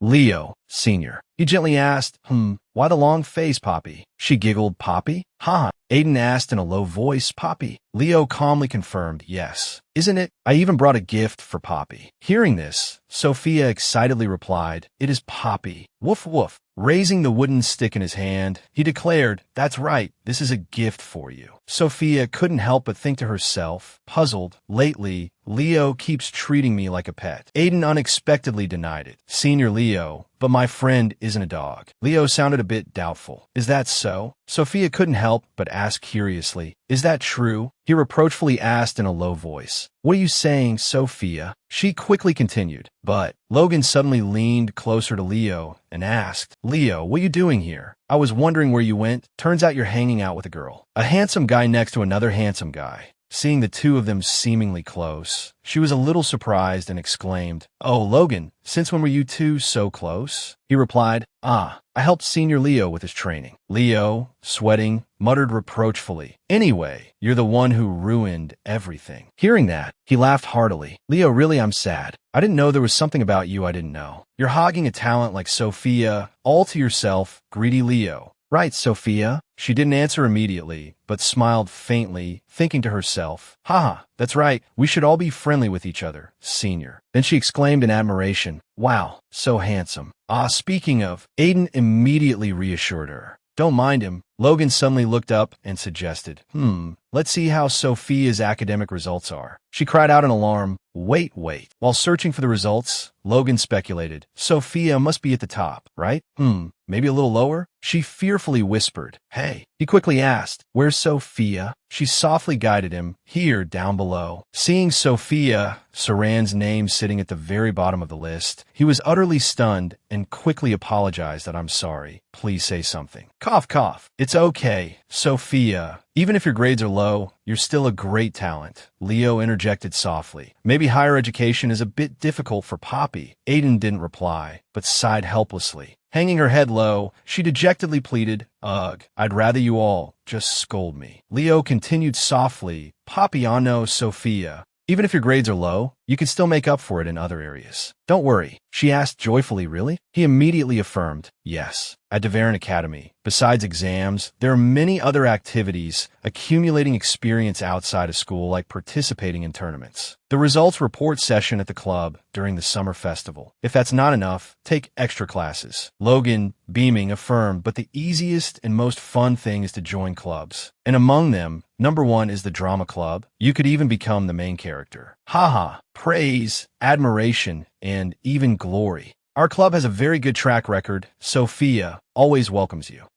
She chuckled in response. Yes. Leo softly reminded, but all the lead roles are yours. Logan quickly cut in, try to entice her. Sophia, what do you think about the Magic Club or my student council? The student council or the Magic Club also have good track records, so pulling her towards him, Aiden smirked. Thank you for the suggestions, but Sophia will join the same club as me. Sophia isn't good at acting, so the drama club isn't a good fit. Sophia doesn't have good magic sensing abilities nor good academic results, so she can't join the magic club. Most importantly, Sophia will join the same club as me, right, Sophia? She asked back in a daze, huh? No, what are you talking about? Why did you decide to replace me? I wasn't planning on joining the same club as you. Before I thought that. Aiden, we should also separate for a bit. Aren't you planning on making other friends? Hearing this, Leo and Logan quickly exchanged glances. Logan then chuckled and waved his hand. Sophia, Aiden, will go ahead. She hurriedly replied, yeah, all right, bye. We're about to head back too, Aiden. What's wrong? Aiden, let's go together. Aiden, why are you suddenly acting like this? And why are you so angry? He asked with a hint of sulking. You said we should separate, but now you're following me. She replied with a bright smile. That's not what I meant. Aiden, wait. At least tell me why you're angry. Why are you acting like this? Why are you acting like this? Why did I refuse? Just now, they invited us to join the club together, and you didn't seem upset at all. Do you have someone closer than me now? He suddenly spoke up. Before, you always said I was the person you liked the most. She widened her eyes in surprise and asked, huh? Aiden, are you jealous? Because I was friendly with your prospective boyfriend? Punching her in the face, he loudly demanded,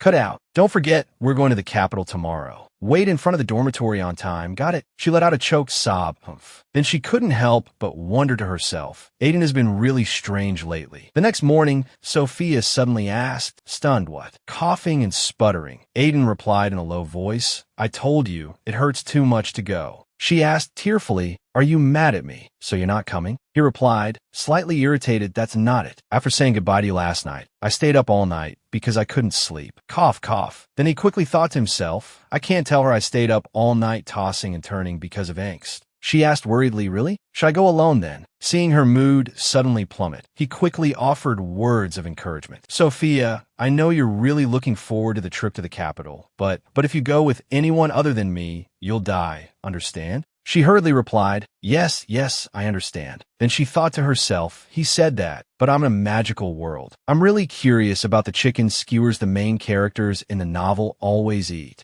And I'm also curious about the people in this world. I can't miss this opportunity. Putting her hands on her hips, Sophia asked with a bright smile, you only said I couldn't go with anyone else, so if I go alone, it should be fine, right? Let's see. What should I visit first? Oh, there's a crowd over there. What's going on? Suddenly, someone asked in a gruff voice, who was that person you kissed just now? The other person hurriedly explained, Kaylin, you've got it wrong. I only have you. The first person immediately asked back, got it wrong? Don't lie. For me, I only have you. Seeing the girl's face, Sophia couldn't help but exclaim to herself, huh? She's a stunningly beautiful and gentle lady. Just after physically striking her boyfriend, the platinum blonde-haired girl shouted angrily, how could you betray me? You. Sophia, witnessing this, was taken aback and thought to herself, whoa, she slapped him? But who is that man? Seeing the brown-haired man looked somewhat familiar, she was a little startled and let out a gasp. Huh? He replied in surprise, oh, Sophia. She couldn't help but think to herself, Logan. A short while later, at a tea shop, Logan explained with a chuckle, it's so embarrassing to run into you like this. What happened earlier was just a misunderstanding. I was just trying to brush some dust off her face. Sophia replied coldly, you right? He quickly asked, you don't believe me? She calmly continued her inner monologue. A misunderstanding? I've read the entire original story, 30 minutes earlier. Upon seeing him, the orange-haired young man called out in surprise, Logan. He responded amiably,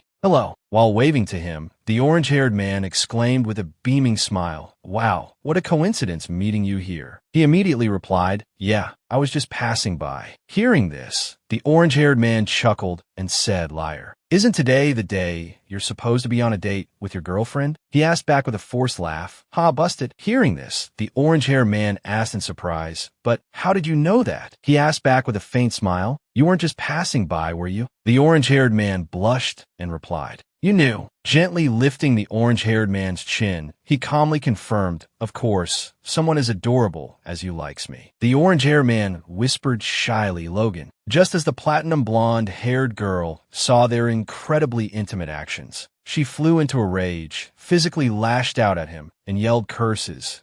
Having just imagined the scene, Sophia was at a loss for words and thought, so this is what it looks like after getting caught. Then, she replied with a somewhat reluctant, strained smile, no, I believe you. She continued her inner monologue. If I had known this would happen, I wouldn't have gone out. Unbelievable. Unfaithful. It's not surprising. Logan is a womanizer in the original story. He doesn't discriminate by age or gender and once dated 8 people at the same time. Logan suddenly asked, by the way, Sophia, aren't you with Aiden today? She replied, huh? Oh, Aiden is sick, so I'm alone. Hearing this, he smiled slightly and offered, if you don't have anyone to show you around, let me help. I'm also alone right now. Confused, she thought to herself, why is he being like this? Then, she quickly raised her hand and said, aw, no thanks. He continued with a faint smile, Sophia, I just want to be closer to you. I don't understand why you don't want to be friends with me. We still have a lot to learn about each other, right? If you're sightseeing in the capital, let me help. It was the same with Leo. We kept our distance at first, but we became close eventually. Why won't you give me a chance? She mumbled in response, then thought to herself, maybe so. Right, I'm not very close to Logan yet. With Leo, too, I only judge him based on the original story, but there are many things I don't know, even though I thought I knew everything. But what bothers me are Aiden's words. Sophia, even if you make other friends, don't get closer to them than you are to me. Logan chuckled and suggested, since I asked you out, I'll cover all the expenses. Sophia excitedly raised her hand and asked, where should we go first? Then, she silently apologized in her heart. Sorry, Aiden. A little later, at a clothing store, Sophia tried on an outfit and cheerfully asked, how about this? Logan quickly gave 2 thumbs up and grinned, confirming it suits you. A short while later, at a street food stall, he laughed heartily, reminding her,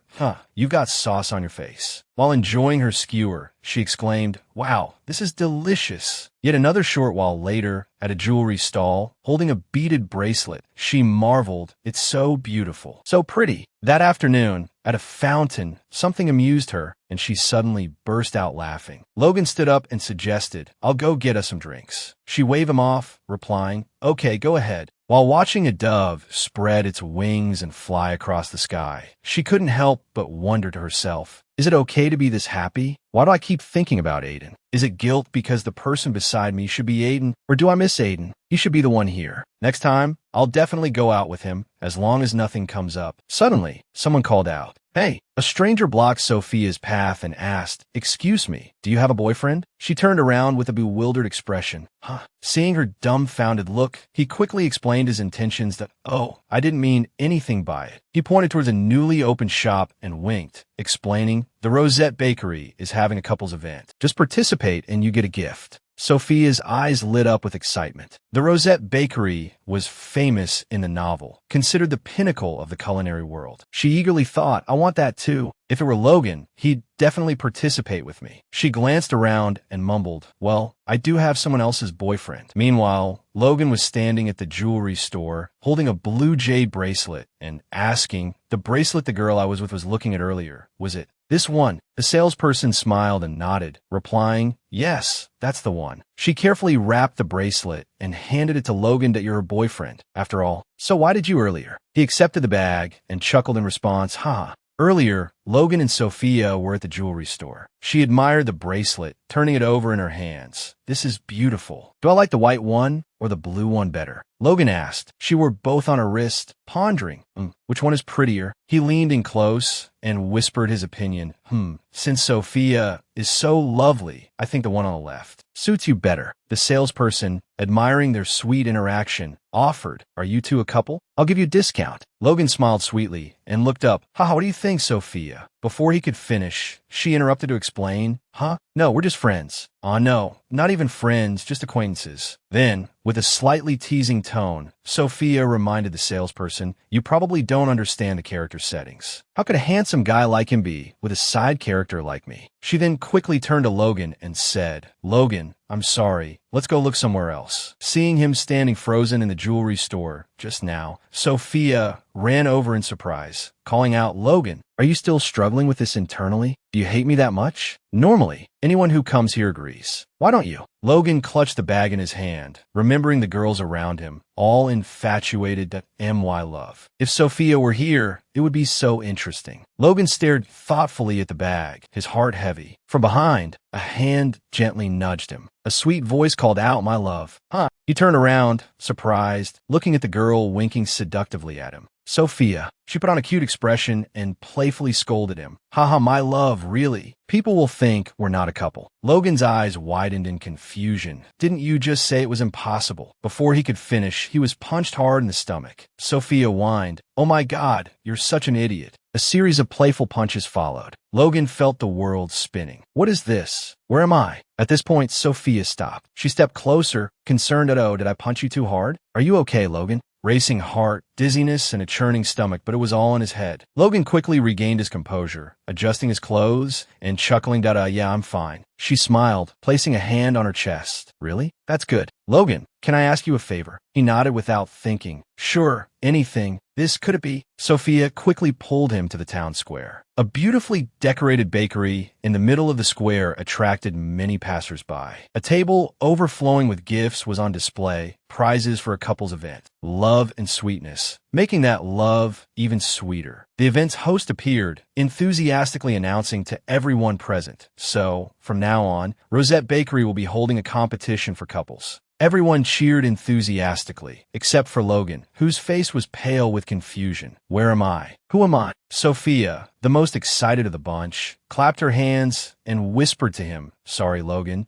They said only couples can participate." As soon as she finished speaking, she remembered the original story. This event originally took place when Aiden and Logan were dating in the novel. If it were any other time, I'd skip it, but this is Rosette Bakery's special. The prize is a super special, limited edition dessert. Sophia thought to herself with determination. "Sorry, Logan, but I can't miss this prize. If it's come to this." Sophia was fired up, ready to compete. This competition, she yelled internally, full of energy, "I'll take responsibility and win." So then, the host fired the starting shot, announcing, "We'll begin now. The Princess Carrie and Q&A round." Sophia quickly reacted, literally performing a princess carry on Logan. The bakery's host began the questions. "Please tell us what kind of pastry your partner ate for breakfast at Rosette Bakery." Sophia excitedly answered quickly, "Chilled potato soup." He looked at her with a satisfied expression, nodding in approval. Sophia's so good. Next came questions she answered perfectly every time. What's the other mother's favorite dessert? She doesn't like sweets. What kind of tea does she usually drink with dessert? Sophia, a hardcore fan who'd reviewed the principles countless times, easily cleared every hurdle. Logan, witnessing all of this, gulped nervously. How did she know all this stuff? Logan, clueless about the principles, was baffled by Sophia's knowledge. He chuckled to himself, thinking, I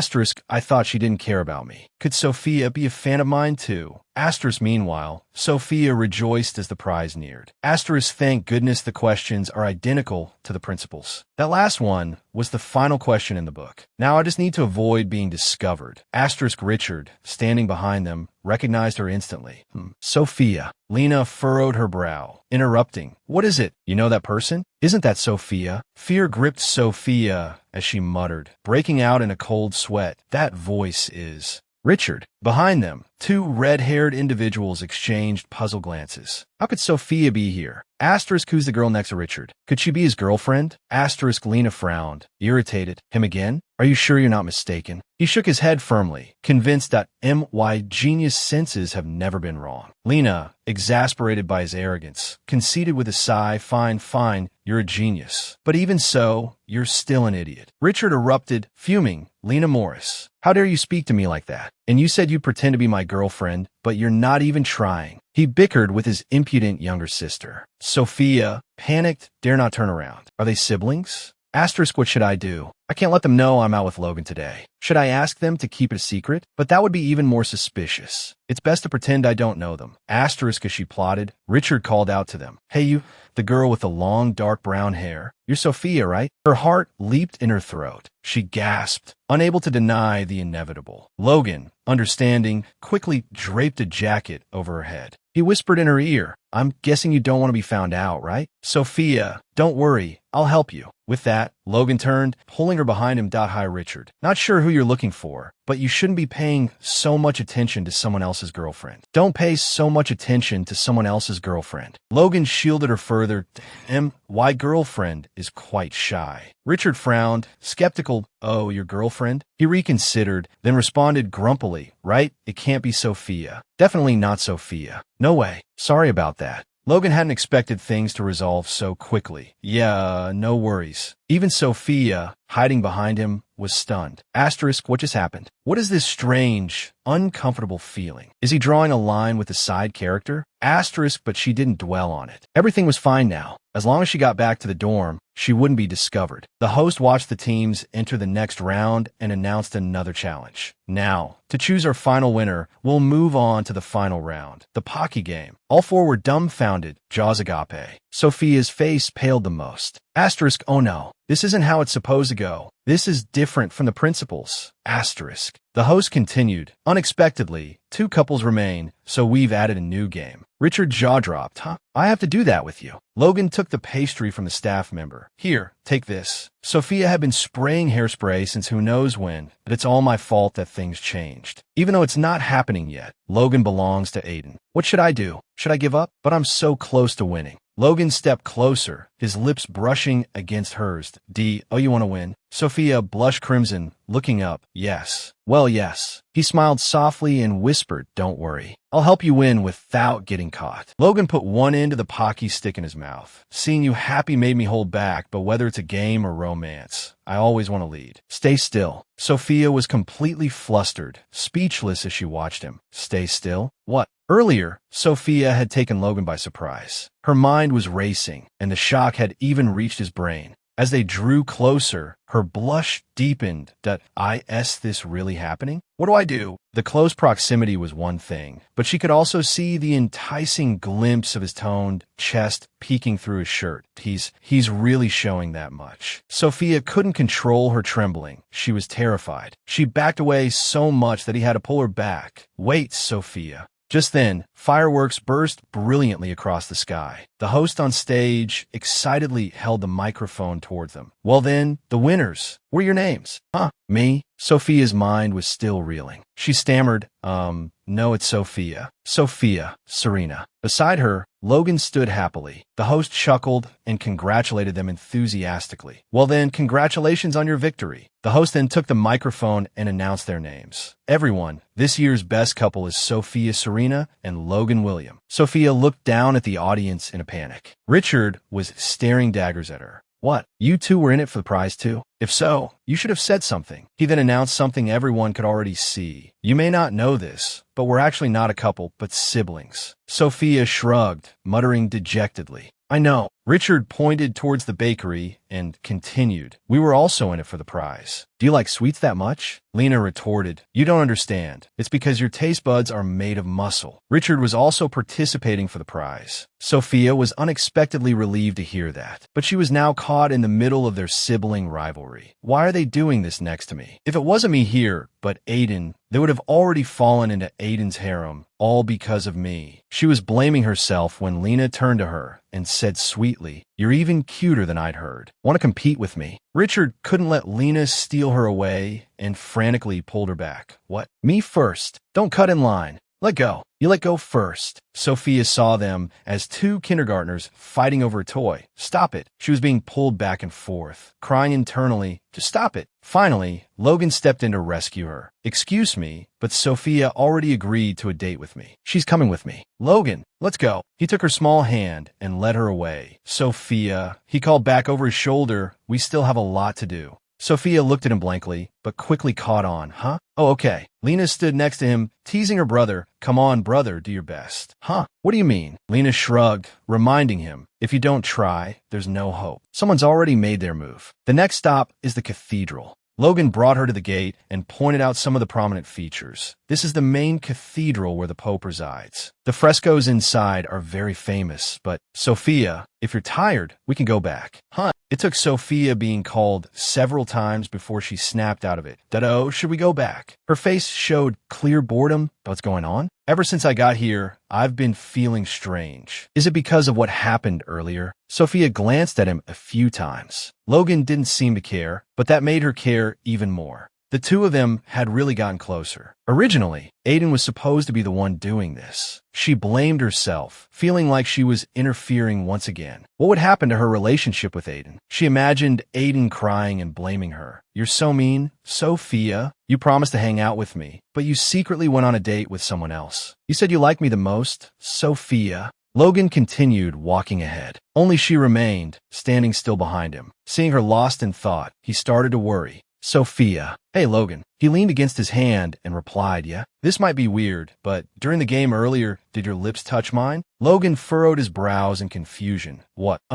His eyes twinkled with amusement. Of course not. We only touched hands. You didn't see clearly, so you thought it was something else? Sophia gasped in surprise. Huh? What do you mean? Seeing her expression, Logan burst out laughing. That surprised? Huh? You're so cute. Sophia yelled in reproach. Stop teasing me. You don't know how panicked I was. Logan calmed down. You hated it that much? I'm hurt. She snapped angrily. I told you to stop teasing. Logan had to stop laughing and properly apologize. Here, to make it up to you, I have a gift I want to give you. He pulled her arm towards him and slowly placed a small bag from the jewelry store in her hand. Huh? What is this? He withdrew his hand as Sophia stared in surprise. Isn't this what you were looking at earlier? For me? She looked at the bag in disbelief. That you're giving it to me? Logan nodded, giving her a charming smile as he replied. Thank you for spending time with me today. Are we a little closer now? Yes, Sophia replied, excitedly. Of course. Sophia happily skipped back, holding her two treasures. One was the limited edition white cream puff. Today was so much fun. The other was the jewelry she admired. Now I have to go back to the dorm and rest. Suddenly, Sophia froze. In the distance, he was sitting pensively in a corner. Aiden. He turned and stared. Sophia, where have you been? The image of a doctor from the past flashed through Aiden's mind. To be honest. He looked up at Aiden's parents and said, it's a miracle he's still alive. Everyone has a mana flow in their body, but for your son, the mana is flowing backward. Aiden's mother couldn't help but worried. Oh God, is there no other way? The doctor picked up the paper, examined it, and delivered the bad news. Currently, we don't know when he'll pass, even if it's just temporarily. Aiden could only press himself against the window, tears streaming down his face. The doctor's voice continued. I'll prescribe some medication to help with the pain. On the other side of the window, children Aiden's age were playing together. The doctor offered his final words. I'm truly sorry. Aiden's tired eyes glanced at the medicine without a word. A deep gloom welled up inside him.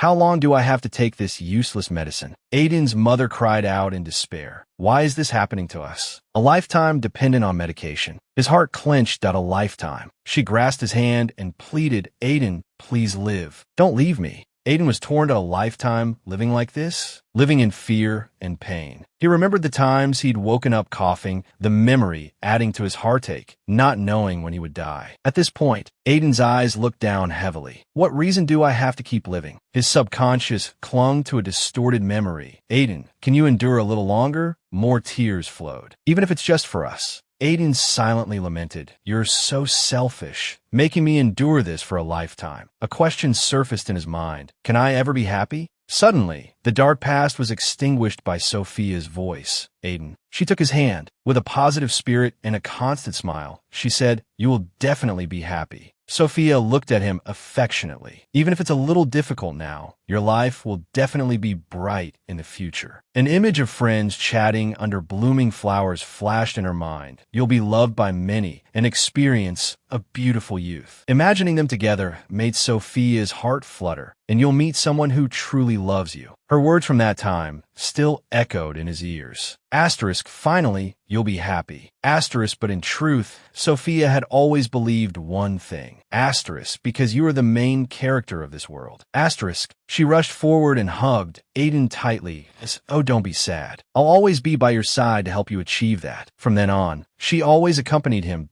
You're right, Sophia. Moments they shared continued to flash through Aiden's mind. Asterisk, when I'm with you, every day is so joyful. Asterisk, each of Sophia's actions nurtured a resolve within him. Asterisk, I'm no longer afraid of tomorrow. Asterisk, a worry lingered in Aiden's heart. Asterisk, you'll always be by my side to protect me, right? Asterisk, she had asked then. Asterisk, Aiden, are you happy? Asterisk, he quickly replied with a. From then on, Aiden believed this is the happiness you were talking about, right? Immediately after, Sophia let go of his hand. Well, then, she waved goodbye to I'm going now. I've finished my mission. Sophia continued with frightening words. Now that you're happy, and you have many other friends, it's okay, right? Aiden was incredibly panicked and blurted out what? Her figure gradually receded. Goodbye, Aiden. He chased after her, shouting, Sophia, what are you saying? Wait, Sophia. Don't go, Sophia. Aiden's hand reached out from the dream to reality. He lay in bed, gasping for breath, the fear from the nightmare still clinging to him. Aiden sat up abruptly, anxiously and unconsciously calling out, "Sophia." The sun was high outside, shining down on the scene below.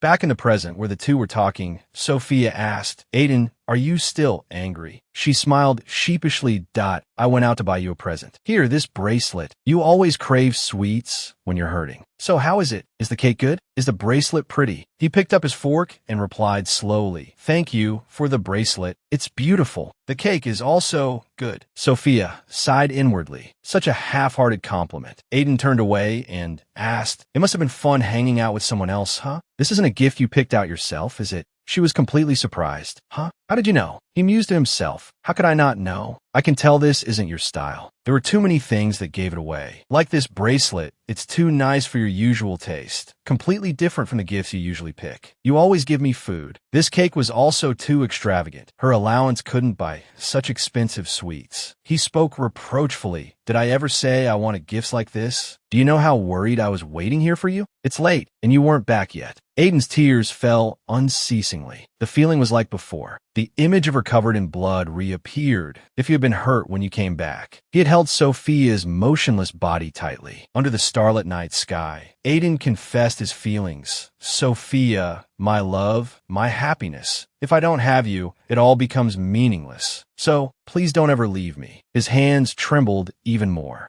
"You know." She quickly placed her hand on his to comfort him. "I know." Sophia still wore her usual bright smile.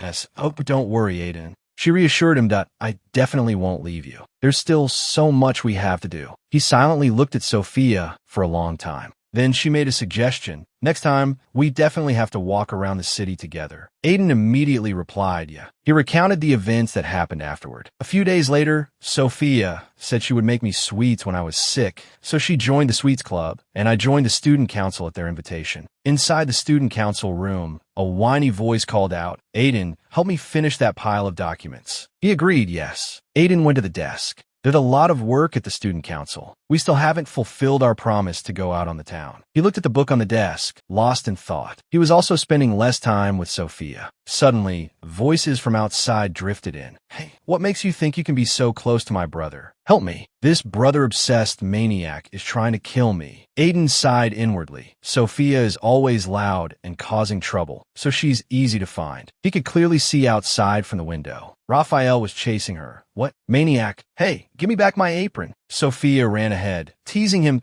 "I already gave it to you, and now you want it back?" He finally caught her and scolded angrily. "Do you want it ripped off?" Sophia struggled to hold onto the apron and, "Oh, don't rip anything off, you pervert." Aiden watched from above, frowning at what she gotten herself into this time. Sophia's footsteps hurried past. Her friends watched and laughed cheerfully. "Hi, Sophia." She replied, "Hi, everyone. I'm Sophia." Two nearby boys, seeing her silhouette glide past, called out a reminder. "Sophia, be careful not to fall now. My real name is Songmina." Sophia turned around with confidence. "I won't fall. I'll just watch other people fall." Just as she said this, a taller figure approached her. Someone hurriedly warned, "Senior Sophia, someone's behind you." But the one who fell wasn't Sophia. Hazer landed on the ground, crying out, "Ow." She worriedly asked, "Are you okay?" "Wait, you're—" Seeing his face clearly, Sophia exclaimed, "Hazer." She gently helped him up. "Are you all right? What are you doing here?" He responded dejectedly, "I have something I want to tell you, Senior." Sophia felt surprised. "What is it you want to say?" Hazer became shy and stammered. "Well, it's nothing much." His face suddenly flushed as he continued. "Last weekend, Senior, you went out with Senior Logan. If you don't mind." In the moment Hazer was confessing his feelings, I want to go on a date with you, Senior." Richard was charging towards him from behind. He delivered a swift kick to Hazer's head. "Sophia has to spar with me." He shouted in astonishment. What? "What? You want to spar with Sophia?" Hazer puffed out his chest defiantly. "Want to spar with Sophia? Then defeat me first." Sophia thought to herself with exasperation, "Not this sparring thing again." He continued to Hazer, "I'm not like Senior Logan, you know? This isn't sparring." Richard looked at Hazer impatiently.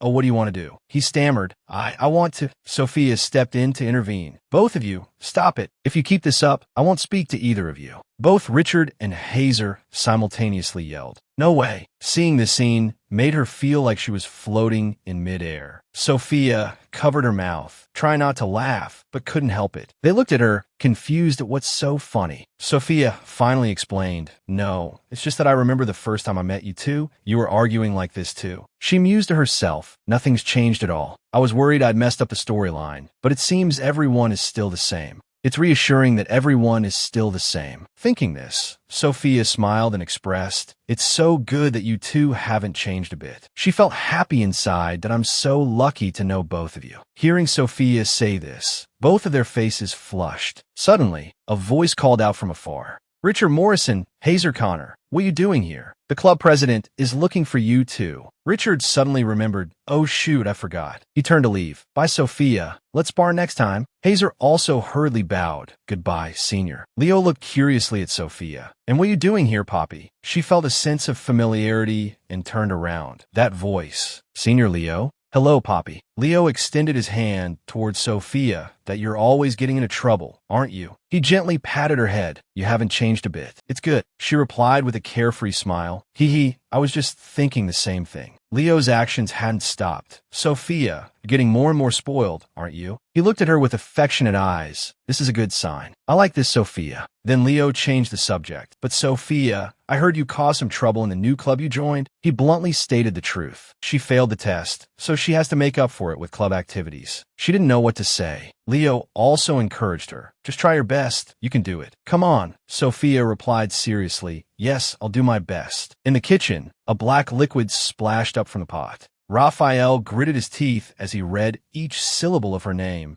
Sophia. He was extremely angry, pointing directly at her. Just standing there is helping enough. If you can't help, at least don't ruin things. Raphael's eyes were filled with white and uncontrolled rage. How dare you interfere between me and my brother? This is Raphael Austin, one of the male leads, the twin of a pair of characters. He has a severe brother complex. You could smell the gunpowder from him from a mile away. Hey, Callahan, stay away from my brother. Do you think everyone will like you just because you're pretty? Back when Aiden sat next to Michael and noticed Raphael approaching, he would smile teasingly. I am beautiful. Thank you. Raphael was extremely annoyed. Annoying. Sophia was trying to mend their relationship. That had caused some friction with Aiden before. Since they were both in the same club, she wanted to take this opportunity to improve their relationship. But because she was so bad at baking, it backfired. Now, Sophia felt as small as an ant being judged by Raphael. Then why did you join? She thought sadly. I just want to be like before. When Aiden was sick,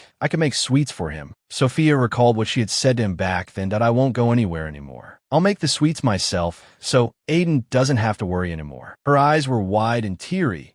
I just want to help my friends. Sophia put on a pitiful puppy dog look. Isn't that allowed? Raphael. He couldn't resist her cuteness. Who are you giving it to? But when the name was spoken, Raphael's face turned cold. Aiden. He shoved Sophia out of the kitchen. A vein throbbed in his forehead, but he still managed a bright smile. Oh, Aiden, I'll prepare his gift. You should go outside. Bring that burn apron back here. She replied with difficulty. Huh? But what should I tell the teacher? Raphael maintained his attitude. Leave that to me. Get out, quick. You're only making things worse here. Sophia snapped angrily. What? This to Xander, huh? Aiden suddenly arrived. She was so surprised that she blurted out, Aiden. He gently brushed his long hair back. Hello, Sophia. Is Raphael bullying you? Do you need me to deal with it? Sophia shook her head vigorously. Huh? No need. She put her hands on her hips and defended Raphael. He's helping me a lot. Aiden's voice deepened. That's so? You two are close then? Sophia chuckled and replied, yeah, maybe we're getting there. His eyes softened as he looked at her. Really? Sophia, you have a lot of friends, huh? She maintained her cheerful demeanor and nodded slightly. Yeah. Sophia kept the rest to herself. Actually, I was worried when I first transferred, but now going to school is more fun. I'm so lucky. She always approached everything with a positive attitude, even when she was incredibly busy. But it would be great if these days could continue.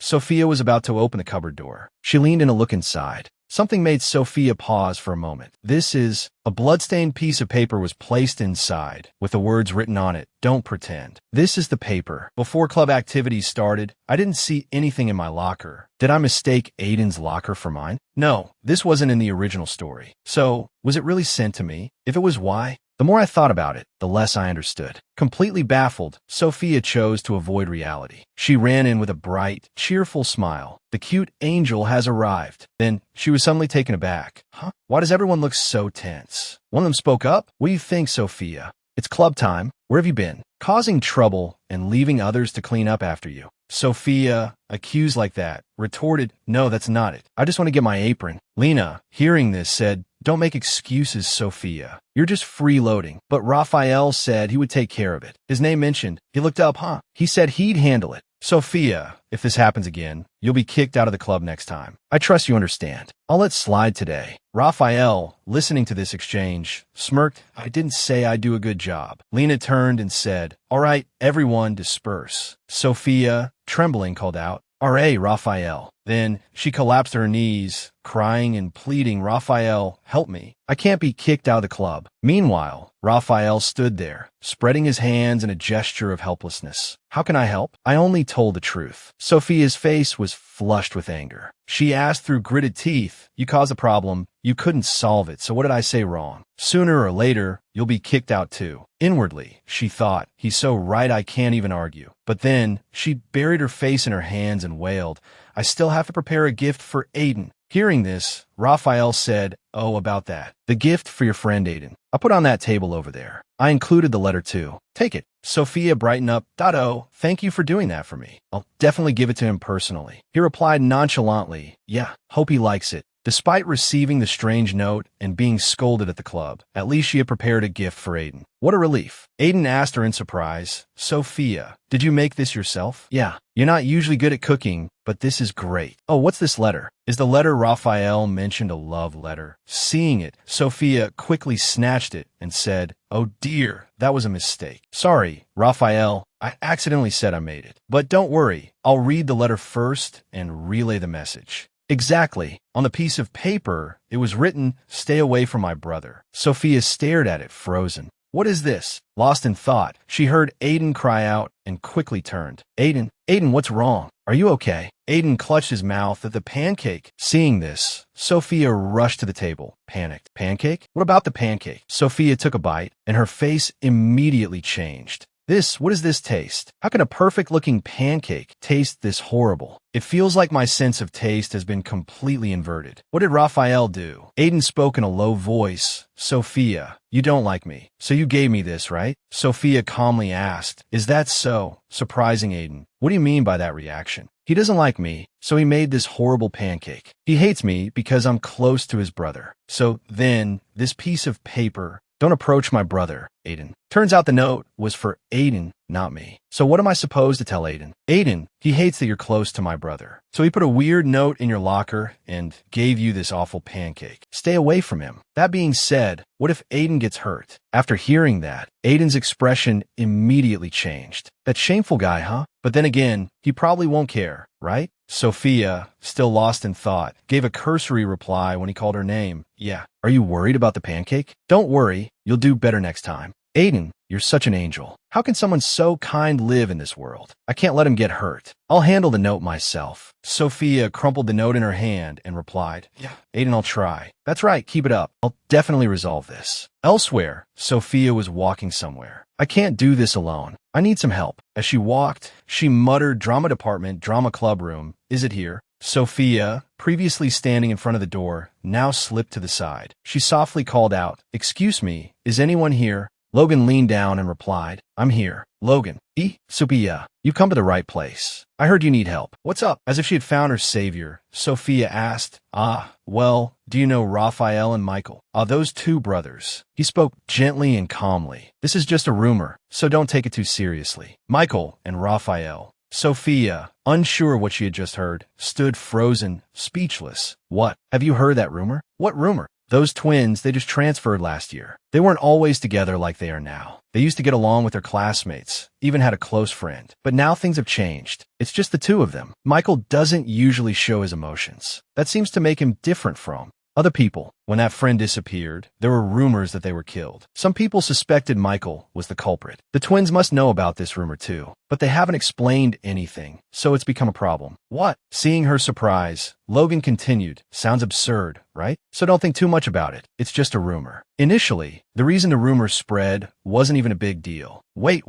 Sophia leaned forward, her voice panicked. Michael, so that note? Logan looked surprised. Huh? Note? What note? Did something happen with Raphael? Actually, then she held out the note with the red stain. Were both of these sent by Raphael? Yeah, I think so. One was in my locker. I thought it was mistakenly delivered from Aiden to me, but it wasn't. Logan frowned at the note. Is that so? That's strange, isn't it? He thought. One of these is definitely from Raphael, but this one isn't. This really can't be ignored, even if you don't realize it, but seeing him silent, Sophia asked, Logan, have you figured something out? He was still lost in his own thoughts. Sophia, you're actually a very special case. You just transferred, but you've already stood out as a genius from an ordinary background. It's not just that. Even the popular kids at school are interested in you, and not just because of your talent. You've also befriended those exceptional students that others wouldn't dare approach. Sophia, don't tell me you think no one's jealous of you. Some want to get close to you, but others want to drag you down, no matter the cost. After thinking it over, he said, that's a bit of a shame. Confused, she asked, huh? What? He replied, it's nothing. Here's this paper. Anyway, don't believe the rumors too much, okay? Sometimes people spread baseless rumors as if they were true. Sophia, you probably know that too. People love to gossip so much. Look, that prince, for entertainment, they wouldn't hesitate to do anything. That prince is the one who blah blah blah blah blah. He continued, sensational rumors like someone committing murder are usually just small misunderstandings blown out of proportion. He handed the letter back to her. Anyway, you should look into it yourself. Here you go. Sophia took it back, surprised UM. She thought, Logan, right now, you're pretending to be a commoner, but you're actually royalty. You're not saying anything probably because you're hiding your identity. Are you remembering what you went through as a prince? She took the 2 letters back and said, thank you. Inwardly, she thought, so I should investigate it myself. She told herself to do her best, then turned to him and said, you mean I shouldn't judge based on rumors alone, right? I understand. I'll do my best, Logan. Later, they said goodbye. Yeah, dear best, Sophia. She waved back and replied, yeah, thanks for your help, Logan. He smiled encouragingly. Good luck, Sophia. I'm so curious to see how she'll deal with those 2 brothers. The scene shifted to Michael and Raphael. One of them said, let's go. Okay. Sophia sat at a distance, observing the 2 brothers. Pen in hand, she thought, living here, I've realized something. Even though it's just in a novel, the characters are as lively as real people. I have to actively approach them to understand their true nature. So, to avoid being swayed by rumors or preconceived notions, I must observe for myself to find the truth. And so the Michael and Raphael observation log begins. First observation. Raphael wiped Michael's mouth with a napkin and said, brother, you can't be so picky with your vegetables. You have to eat everything. You still have some on your mouth. Let me wipe it off. Okay.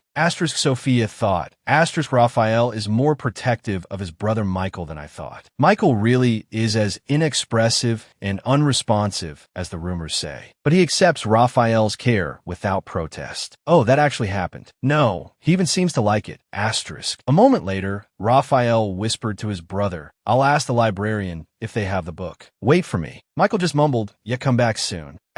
Looking at them. This duo is really something. Haha, wow, so good. Sophia's face became serious as she held her pen. This kind of thing, should I write it down? I clearly wrote something reasonable already. The previous page definitely has something written on it. Sophia's notebook records the things she... clearly wrote something reasonable already. The previous page definitely has something written on it. Sophia's notebook records the things she observed. Sophia sighed at this point. After rereading her notes, she felt defeated. Why is it all just this stuff? She muttered to herself, putting her notebook down. I'll just keep observing. I have to find something. Suddenly, she looked around. The library was empty. She said, bewildered. Where did everyone go? They just disappeared. Did they go outside? Should I follow them? Oh my gosh, where did they go? I can't lose them. Sophia didn't notice Michael behind her, picking up her notebook. He opened it. Sophia Saran, is this yours? Sophia looked back, startled that it seems you need some help. Let me help you. I'll help you. Michael's offer startled Sophia so much she stumbled backward, leaning against the wall in alarm. She asked, Michael, when did you get here? Michael maintained his impassive expression. Since you followed me in here. I've been here. Oh, you mean since when was I standing behind you? I came right after Raphael left. I have something to talk to you about. Just the two of us. Sophia's face paled. Just the two of us? What for? She wondered. Just us, why? Did he read my notebook? It has stuff about the rumors about Michael. He's Michael? I shouldn't get involved with him. Is he angry? He's angry, isn't he? What do I do? Be careful. He doesn't have any emotions. Suddenly, a hand reached out. Could it be the reason he waited to be alone with me is that he's the one who killed his friend? The gruesome image and that sentence flashed through Sophia's mind. Sophia. That hand suddenly grabbed Michael's wrist. Sophia, can you let go? I was just going to return your notebook. Sophia, realizing what she had done, exclaimed, Oh, what did I just do? She quickly released his wrist. I'm sorry. Are you all right? Is your wrist hurt? Oh my gosh. Not only did I sneakily observe you, but I also scared you. Is it broken? She held up her own hand. If you need it, I'll give you my hand. Then Sophia panicked, mentally berating herself. What the heck are you doing, Sophia? No, it's fine. I know about the rumors about me. Being scared is understandable. Michael extended his hand. That it's my fault. I am sorry. If you don't mind, could you give me a chance to make it up to you? I couldn't refuse, so I had to follow him. But why did things turn out like this? Michael placed a stack of books on the table and spoke. I looked at your notebook. Sophia flinched. What? No. Everyone at school is definitely going to think I'm a creep. Then they'll all make fun of me, and everyone will avoid me. Creep, get out of this school. How dare you get involved with the two brothers? You should be expelled. No, maybe I'll have to transfer schools. I can't let a student like you continue attending here. I can't study with Aiden anymore. Sophia, you said you'd always be by my side. That can't happen. Seeing her silence, Michael looked at her and said, You wanted to learn how to make desserts, right? You came here to learn how to make desserts, didn't you? You even marked the delicious section with a star. You came to ask Raphael, right? Sophia stared at him in surprise. What? Oh, right. Thank goodness. Thank goodness. She clutched her chest, thinking he only saw the last page. I heard about you from Raphael. You're not good at making desserts, are you? He often complains to me about it. I apologize for that. If you don't mind, let me help you. I'll be here every day at this time. If you need anything, just look for me. See you later. Michael is just someone who doesn't show his emotions much, unlike the rumors. Michael observation log. I'm back. Sophia arrived, pulled up a chair, and asked, Raphael isn't here today either. Michael heard her question and replied, I asked Raphael to do something for me. Why? Do you miss him? A little. Wait a minute, Michael. Did you just laugh? Michael, noticing her words, immediately covered his mouth in denial. No. But I found it funny. But how would you know if I didn't laugh? I didn't even realize it myself. So he has unconscious habits that he doesn't even realize, like covering his mouth when he wants to laugh. Personal feelings, right? I see. Sophia wondered, but why did you laugh? It wasn't anything special. Michael replied, I was just happy that you care about Raphael. I care about Raphael. What? No way. Her loud voice echoed, causing others to shush her. Sorry, I'm sorry. Anyway, it's not like I like Raphael. It's a misunderstanding. Our relationship wasn't good from the start. I only joined this club because I wanted to make desserts for a friend. Michael continued, Oh, I didn't know that. That's a shame. Michael wasn't sensitive to emotions, so he had difficulty understanding other people's feelings. Sophia, you really care about your friends. Sophia slumped onto the table and continued, Not really. It's for him, but actually it's just for my own selfish reasons. Is that so? But he then put his face down on the table like her. I think Sophia is a very kind person. You always express your feelings sincerely, unlike most people our age. I'm jealous. Michael isn't like the rumors say. He's just someone who's clumsy with emotions. That's what I thought while observing Michael. After that, Michael helped her many times. Today was club meeting day. Sophia happily took out her notebook from her bag, thinking, after I'm done with club activities, I'll ask Michael for help with my homework. Suddenly, a large hand was placed on the table where she was sitting. The person said, Hello, E. Sophia looked at Cassian in surprise. Cassian, with a friendly face, introduced himself. I'm your fan. You're Sophia Saran, right? The genius swordswoman, the transfer student from a commoner background. Cassian Green, my fan. Cassian looked at Sophia and asked, You're the famous Sophia Saran from the rumors. right? I'm your fan. Sophia's face stiffened. Well, why? Why do you have that expression? Seeing his distressed look, Sophia said, no, I just don't understand. If you told me you were a fan of someone else, I'd understand. But being a fan of me is a bit. Imagine, oh, there's Aiden. Alu. Are you here to see Aiden too? No, I'm your fan. This isn't how I imagined it. I just want to live a peaceful life at this academy. Why did it turn out like this? She suddenly realized something, thinking as she spoke. Or do you also enjoy cheering for your friend's love life? Or could it be you're also a fan of the novel 19 I wrote before? Although I don't understand, no, that's not it. What are people even saying about me? It's not something weird, is it? Cassian pushed up his glasses in response to her question.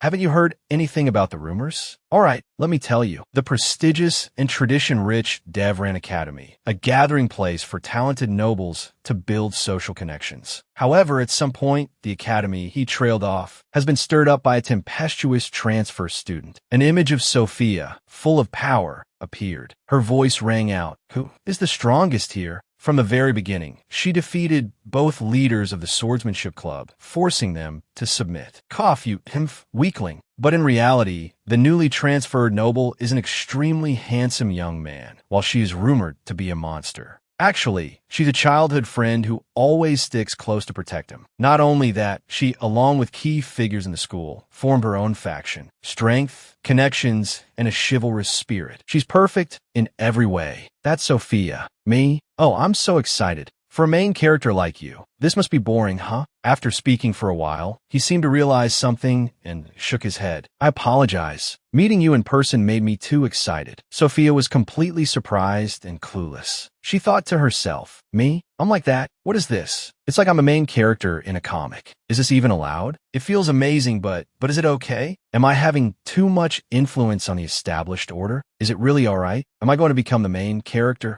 Can it really change like this? Even though things have already changed. But if it's me, becoming even more famous, Sophia suddenly fell into a state of bewildered fear. But Sophia, not everything is good. Cassian rested his hand on the table and continued. There are also those who dislike you. Whether you want or not, you have to take responsibility for your position. Like I said, this academy has a long history and tradition, remember? That means they have deeply ingrained relationships, their own rules, power, and world. You've disrupted all of that in the blink of an eye. An outsider suddenly appeared, turning everything they've built upside down. In their eyes, what do you like? You must seem like a natural disaster they can't fight against. But once they realize you're not a real threat, that fear will turn into discomfort and gradually into hostility directed at you. Haven't you felt around you? Suspicious actions from those who dislike you, like threats or warnings. For example, Sophia's eyes widened in realization. That note, she murmured softly. It seems like it's true. Cassian shot up in response. See, I knew it. It must be like that. Sophia, I'm saying this for your own good. You shouldn't associate with the Austin twins.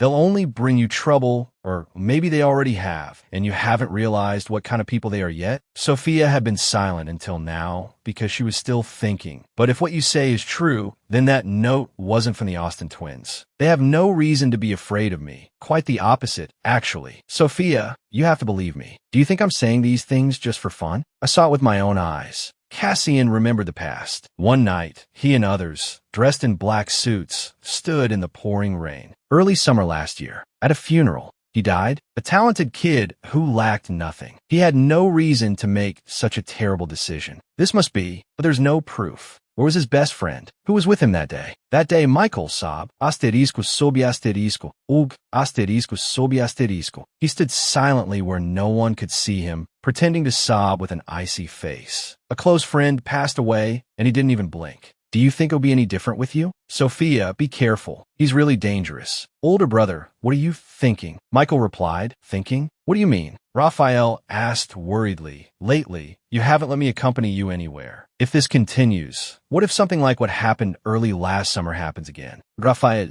it's okay. Don't worry too much. Thank you for watching today's video. Our story continues with many exciting developments ahead. So don't forget to like and subscribe to our channel to support us and not miss the latest episodes. We wish you relaxing and enjoyable moments. See you in the next video. Thank you for watching.